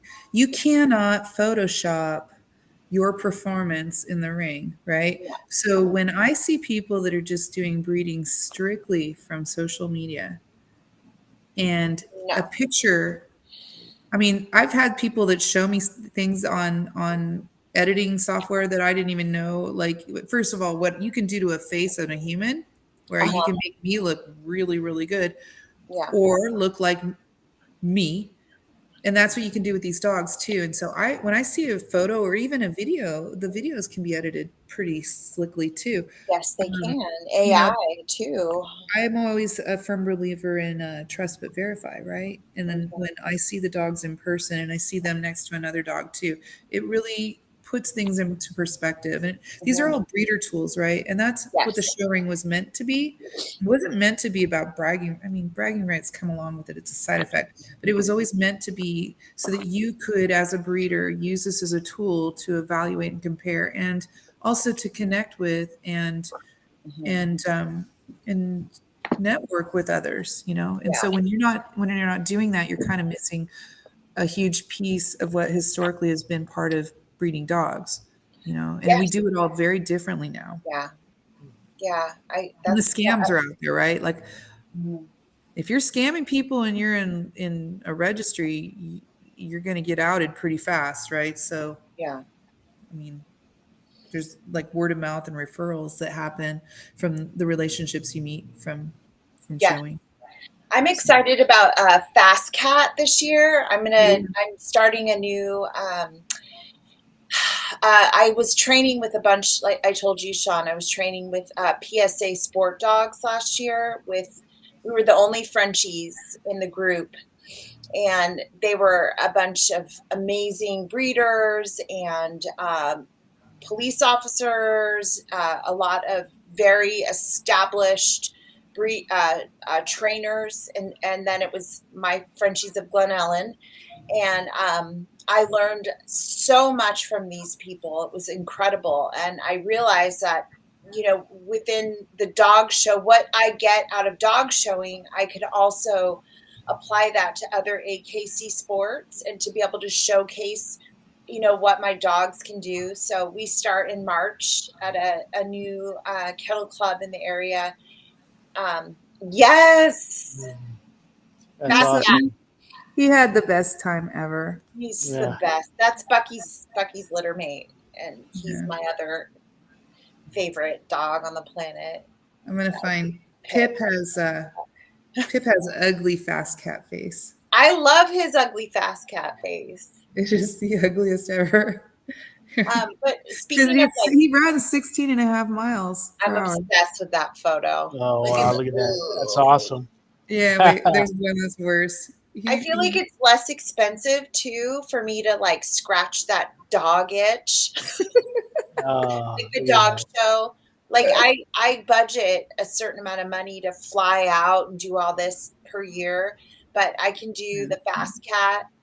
There's one more. That's joy right there. Are you gonna frame Uh, those like up on yeah. your wall, like in a Yeah, sequence? yeah. Well, I make the big standees. I do Oh, my north. So this dog, he oh my championed gosh. out, or Look at that. titled, I should say. He titled, and he was 6.5 years old. See, Wow. that's what I'm talking about. Like being able to showcase what health testing can do, and to do it locally, so we can go out to these fast cat Yeah. trials. I can go out there, And those scratch are my competitive fun. itch. I haven't been to a show for 2 months, and I'm like this. I'm like, "Dur, dur, dur." Like I love it. I want to work. I want to train, and so to Yeah. me, I Sean, had being way more more fun at the inclusive. Fast Cat Oh my events. god, I'm gonna love And it. because you're with all the different breeds too, and you see I'm all gonna these love it. beautiful AKC show dogs, and their Yes, people they're there. They are not rude. They're inclusive. It's that's fun. They help you. I you loved it. hooked. Highly recommend. And if Yeah. you go on the AKC site and you type in Fast Cat, then Yeah. you can look up events near you. And your dog just needs an AKC registration. It Mhm. needs to be over 12 months, and it needs to be physically able to run. Oh, You know, we're gonna dominate Fast Cat this year. I've already got. I'm like, listen, Mm. I'm not competitive at all, Sean. also, too, if you breed a dog and it gets its Fast Cat title, it counts towards your breeder of merit. I remember you saying So, that, and breeder we're of shooting merit for does not necessarily have to be confirmation only. Mhm. And then, oh, you know what, Sean? There's also another thing that we do, which is the AKC Breeder with Heart, Yeah. HEART, and that's the health testing version of Breeder of Merit. And Mhm. I think it's still free. So you can look that up, AKC Breeder of Heart. And basically, you are giving an attestation that you are doing full OFA breed recommended health test, which is CHIC. So hips, patellas, heart, and the eyes, not the DNA eye test, but the actual ophthalmologist, Yeah. and that you're doing that on both parents of your dogs. So it's a great thing. Mhm. We highly recommend it, and they have this really cool AKC breeder education college where they've got this Yeah. online these online courses where you can take. Gosh, they're great. It They're teaches you about free. They're free. angles and conformation and Yeah. movement and tracking and gait. And it's not just Genetics. Frenchies, it's like all breeds. And it just starts to click, right? Yeah. And so highly recommend those. Mhm. Yeah.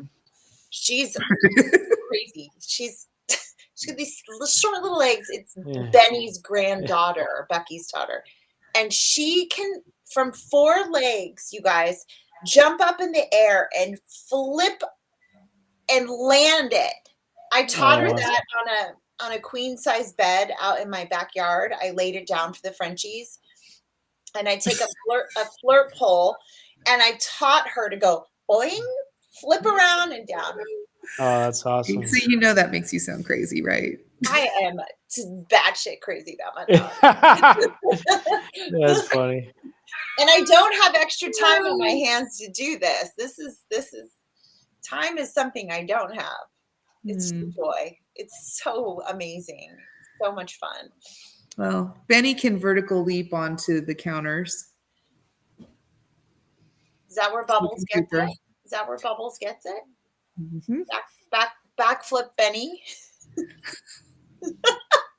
That's funny. Well, you know, when a dog's got good angulation and their hips are properly working, Yep. it's amazing what they can do. It's amazing what they can do. They can hike and jump on your my Frenchies, Benny's granddaughters. I've got 3 of them at my house. They all think, because they're show dogs and they're trained to get onto tables, Yeah. they think that they're allowed up on my dinner table. And I turn around and they're standing there like, hi, look how great I am. And I'm like, girls, get down. No, none of that. It's very, they're like little humans. They're like little human aliens. Mhm.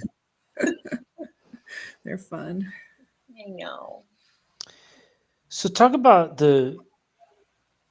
French bulldogs, just the explosion of the population in the last 10 years. I think what they are the most popular breed or the second most popular breed now. Number 1. Yeah. Yeah, it's because people were breeding their labs to poodles. Lab was knocked out as number 1. And the Yeah. Frenchies, of course, have increased. Yeah. Yeah. So now that they're popular and we know what comes with that, unfortunately, but and then just the market, just how tough it is now to not only find good, healthy dogs, but for breeders to place quality pet homes and fulfill the needs of their kennel and get what they're worth and all of that. This economy has really kind of thrown a lot of breeders through a loop, and I've seen a lot of long time breeders talk about maybe really shutting their doors down or taking some years off and waiting to see what happens with the economy and the dog market in particular. And um, what are your guys' predictions of French Bulldogs and with all of those things that I talked about for the future? Is the future bright? Do you think there's going to be a lull and then it comes back? Just whatever your thoughts are. Heather, I asked this to Heather. Heather and I this is a topic of conversation. So if you're not breeding for yourself first, if you're breeding because you're trying to game it, Yep. and you think, oh, if I'm going to breed this because this is what will sell, this is what people will want. If you're chasing the next, and to me, first means worst. So, the first of this color, the first of that, whatever pink, double backflip, freckle faced, crested, hairless Donald Trump pullover. Like, Excuse me? what? That's awesome. Did I just say that? What?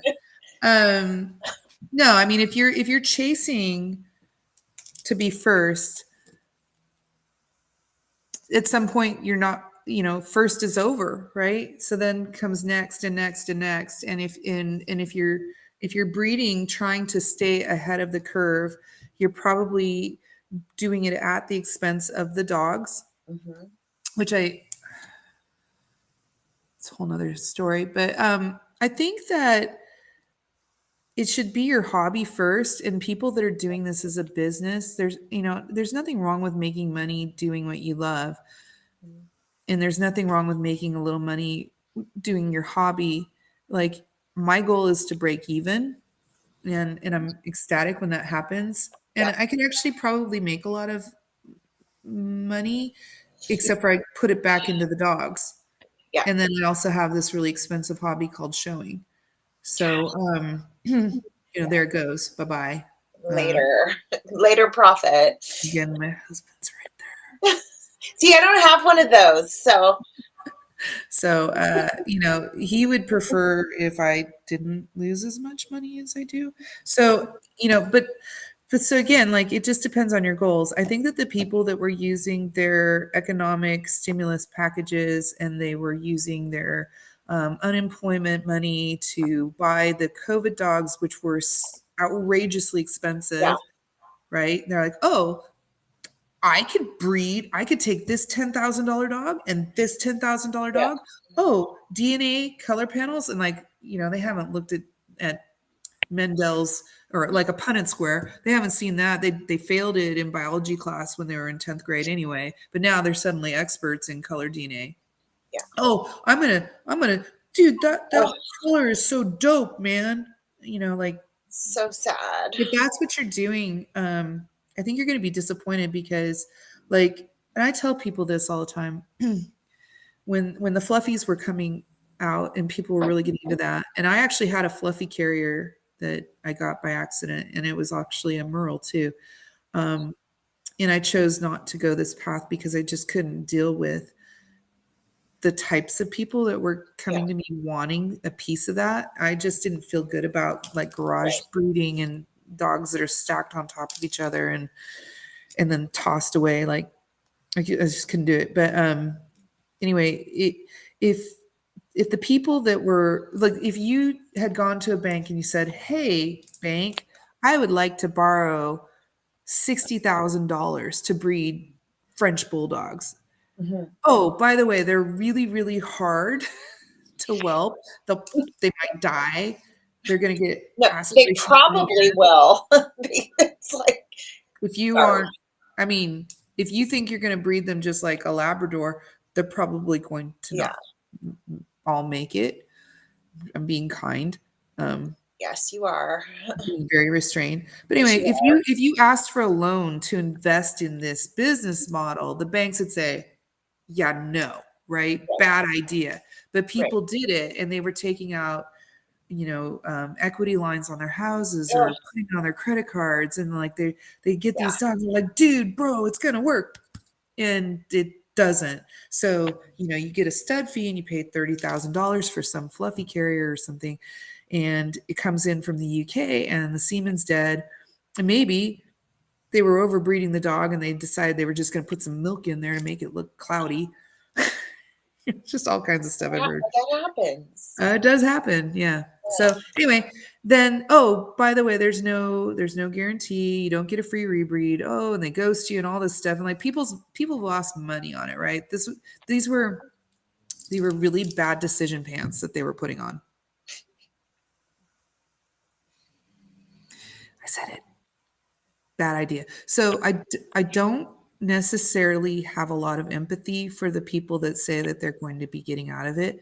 And then, like Sean, what you said about that there are breeders that have been doing this a long time and they're now taking a break or getting out because the market is just flooded. And it's flooded with absolute Say it. crap. It's flooded with crap. We've tried to buy dogs and bring them into our kennels from other breeders outside of our network. How has that gone? For me, at least. The biggest disappointments have been the dogs that were coming from standard show lines. Yes. Yeah. Yes. I was really disappointed in yes, we were. Yeah. I've heard other people say that as well.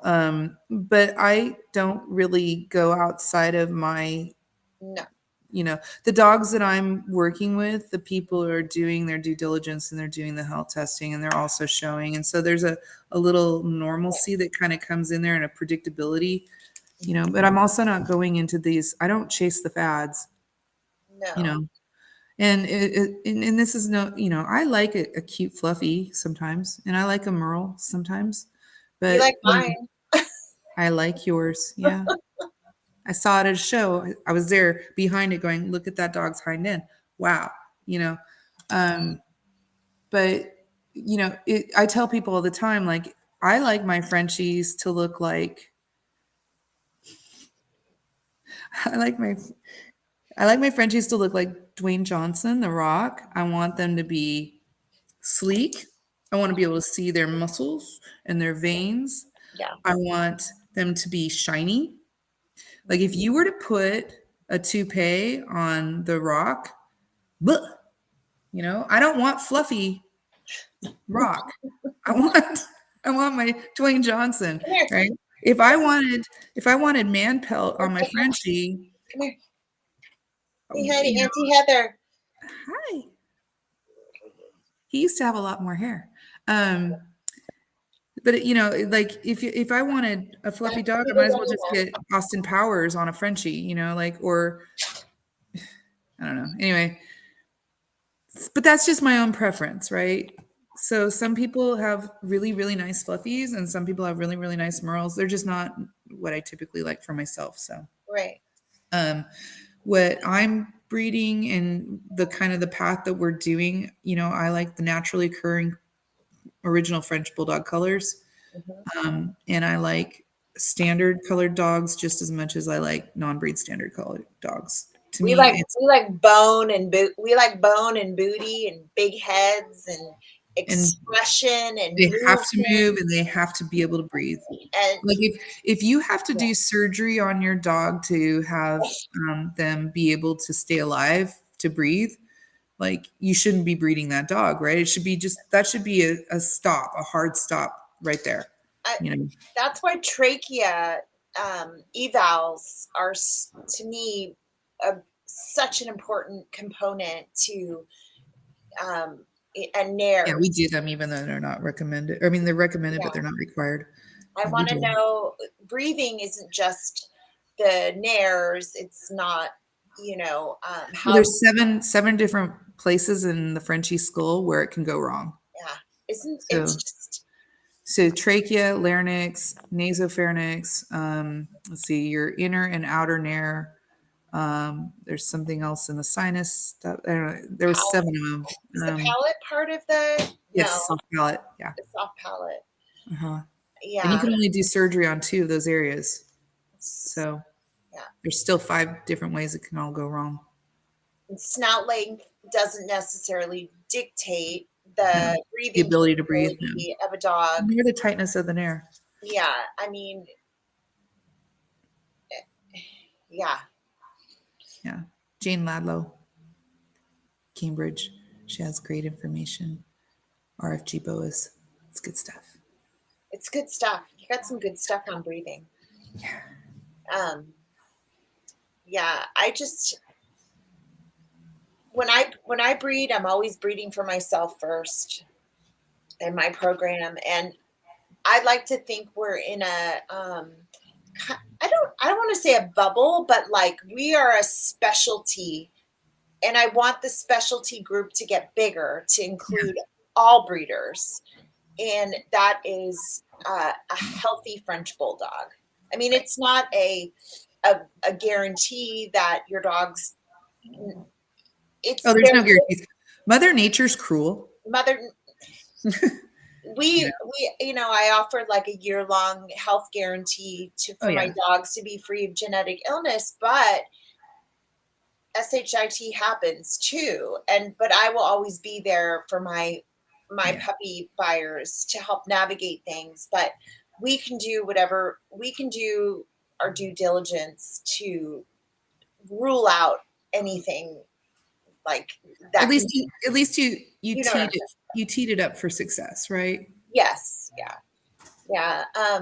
I hope that the people getting out are doing it for the right reasons. I wish them well. I know it must be an incredibly difficult decision to make, and especially having to financially sell off your dogs or rehome them.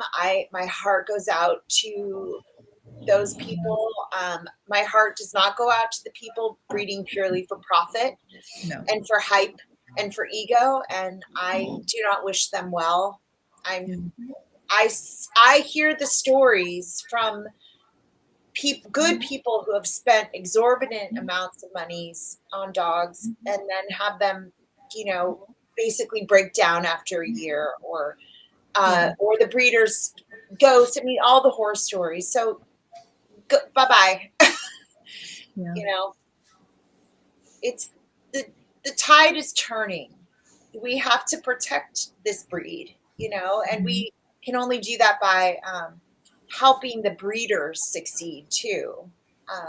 And by supporting the breeders, we can help the dogs, get the education out there. I also think that the fallout from the overbreeding in the French Bulldog is probably going to take another year to 2 years to stabilize. I think it's really important to recommend and get a good relationship with your local rescues. And so that when people come and ask you for puppies, you can also offer a reputable rescue, because they're not all the same, right? It's just like charities. There's good and bad charities as well. But I would definitely say get in touch with your rescues and work with them and help and support them, and try not to look at it too much or you'll go broke. I watched way too much Disney and Old Yeller and Bambi as a kid, and if I look at their pages, yeah. So it's hard. But also I think that, and we didn't really talk about this, but if you really want to talk about the true greeters of the French Bulldog explosion, to me, the corporate veterinarians that have purchased up all the mom and pop veterinarians, and that they're running these rather large clinics, they have raised their prices on veterinary care so much since COVID. I mean, it's gone up so high. And so when you're talking about breeding costs, and for what it is what it is, right?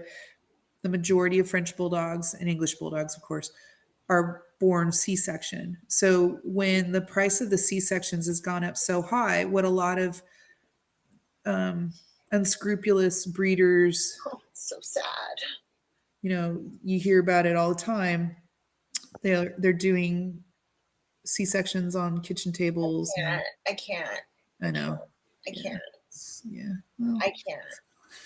So, I think that as long as the costs of breeding just for the veterinarian side of it, And care. as long as Yeah, those stay high, you're going to see either people going black market, do it yourself veterinary care, which is not good for the breed. But also, I think that that's also what's driving a lot of people that were able to do this ethically and traditionally in the past, no matter whether it's preservation breeders or fad color, Sure. the vet costs are the same. I think that that's going to be an important factor for how the breed goes forward. And I know that there are a lot of veterinarian clinics that have their heart in the right places, and a lot of veterinarians, and they'll say things like, you walk in with an intact male or female, and they're like, you need to neuter, you need to spay. Oh, like they're very jaded because they see a lot of terrible dogs coming through and being bred, right? So I think that the people that are actually making and that will continue to make the most profit from the French Bulldog breed are the Such a veterinarians. good point, Heather. As far as like, there are good vets out there and who do support good breeding practices, and they understand the importance of good breeders in society. We're not all bad. Had extremely good relationships with my veterinarians as well. And I just moved, to Tennessee, so I've been finding new ones, and they're all just like, I asked to do OFA, and they're like, why? Like they've never seen a French Bulldog come in. I'm like, well, get ready, because I've got a lot that come through here. We're doing this. Hope you've got good X-ray skills, because good positioning. What we're doing, Yeah. And I mean, I would say each dog that goes through the screening for health testing to be part of a breeding program for me is probably about $1,500 per dog. So the ones that don't make the cut, you could say, oh, you just lost that money. But in the scheme of things, I just look at it as a general pool, and it's like, this is my annual cost. Some of them have been magnificent, others maybe not, but it's part of the whole, it's just what I signed up for. I think of it as, what would it cost a breeder to be producing puppies that go out to good families, to have those families come back to you with terrible problems down the road? What's the cost of that personally, professionally? Can you sleep at night? The cost to me of health screening my dog is a drop in the bucket. If I'm going to do this, I'm going to do it in that, looking at it in that, the scope of it. Oh, here's another thing that I like to say. So when you have a preservation breeder, and they'll do this little thing that's kind of like a cut and paste off of the FBDCA site for no fad colors, and they'll say, no ethical breeder would ever breed against the standard. And they're not talking about the standard conformation or the ears. They're talking about color, right? And what I say is, what ethical breeder would not health test? And that's where it gets silent. No ethical breeder would not. So don't tell me what ethical breeders would do or not do when it comes to color. Let's talk about health. And I think that's the conversation that I think the breed and its future depends on that.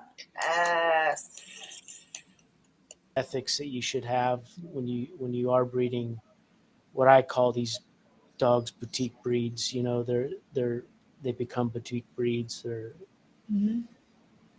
They're not your everyday person breed anymore, if they ever were. But do you know how much these dogs were imported from the very beginning? You want to hear the number? What's that? Okay, so a lot of them were brought in, and you can find them in the AKC show catalogs, but there's one in 1901, and Charles Hopton, who was one of the major, he's called the godfather of bulldogs back in the day. So he had a French bulldog named Rodney Cardinal, and $10,000 in the show catalog. That's 10,000 in 1901. What does that equate to now? That's like, $250,000 probably. yeah, Yeah, that's something like that. great. Yeah. Oh wait, no, you know what? I do know what that is. It's 361,000. And That's why we keep Heather around so she can do Right. that. Yeah. you know, yeah. And actually, you could buy a brand new mansion in New York City, build it yourself for 8,000. So these dogs were more than people's mansions, and I think the cars were going for 1,500. God. But a lot of these dogs are being sold for 2,500, 5,000. Yeah. And their list price are right there in the catalogs. So you can get it online. It's AKC, it's public, you know. Just like the colors, the registered colors were there the whole time. I can't believe, why. So they used to say, "Oh, these colors have never been there. They're all outcrosses." And I was like, why didn't anybody ever look it up? Because it's right there. And I've been accused of actually photoshopping 8,000 registrations with all these weird type fonts and missing pixels and stuff, right?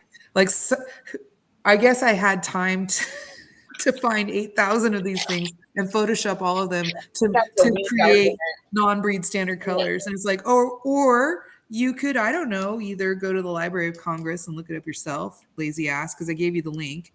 Yeah, Or you could actually maybe go to the library and get the hard copy book and open it up to page 362 and look at that dog and it says gray brindle right there. Or it says iron gray. Just not even brindle, iron gray. Like it's there. Yeah, they named So why didn't anybody else look that up all these years, right?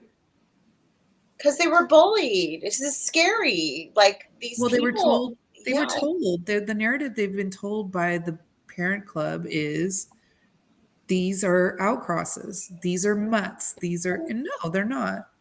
Absolutely. And you can make a high quality dog of any color. You really can. Doesn't take long.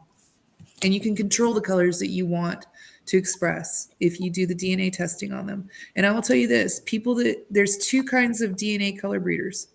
There's the greeter, and then there's also the preservationist. Each one of them is equally testing to ensure that they're either the color they want or the color that they don't want. Like they're doing the same thing. And when you do that, you're overlooking things like, does this dog's patellas, are they, like, I don't care what your ribbons say, I have to give another, that right there, that is crystal clear to me. Like that you're illustration. just as bad as a color breeder if you're absolutely avoiding colors instead of looking at the overall dog and the health and the complete contribution to a wider gene pool, which like Darwin theory, like hello, the dodo, like you don't want to breed yourself into a box where now you can't get out of it. And I think that a lot of these elite show dogs, from what I've seen in the health testing, that's not there. And there's little clues in there, like when you see a dog, and this isn't to shame people for health testing. I just want to be clear for that. But this is actually Dr. Jared Bell was talking about this in his presentation to the FBDCA in 2022. And what he said is, when you see a dog and it's got this health test and this health test, and you look at the dates of when it's done, and the dog was eligible to have the hips on display, like say at 24 months, if it's normal, OFA will post those scores of fair, good, or excellent, and it'll be on display. If it's not normal and you didn't sign a disclosure for it to be posted, it will be blank. So when you start seeing that dogs have all these other things, but the hips aren't there, and then, and they're like, but look at all my ribbons, and it's, it's a champion, or, like when you start seeing generationally in all these pedigrees a similar pattern where these dogs are not passing their health scores, like, what are you doing? You're not fooling anybody. And that's where I think that the gene pool could be strengthened if breeders would just stop looking at these, naturally occurring original colors and look at the overall dog and say, like, will this benefit the breed? Will this improve this? And I mean, I beat a lot of AKC. I beat an AKC bronze champion when this is pretty funny. So when COVID was going on, AKC wasn't doing their shows. So a lot of AKC people that just love to show, just like to get out there, they came to the ABKC, and I was in the ring with them, and I beat them, and they were not happy about that. They didn't know. They didn't know that they didn't read the standard about the colors. I beat AKC bronze level grand champions. So yes, it can happen. Yeah.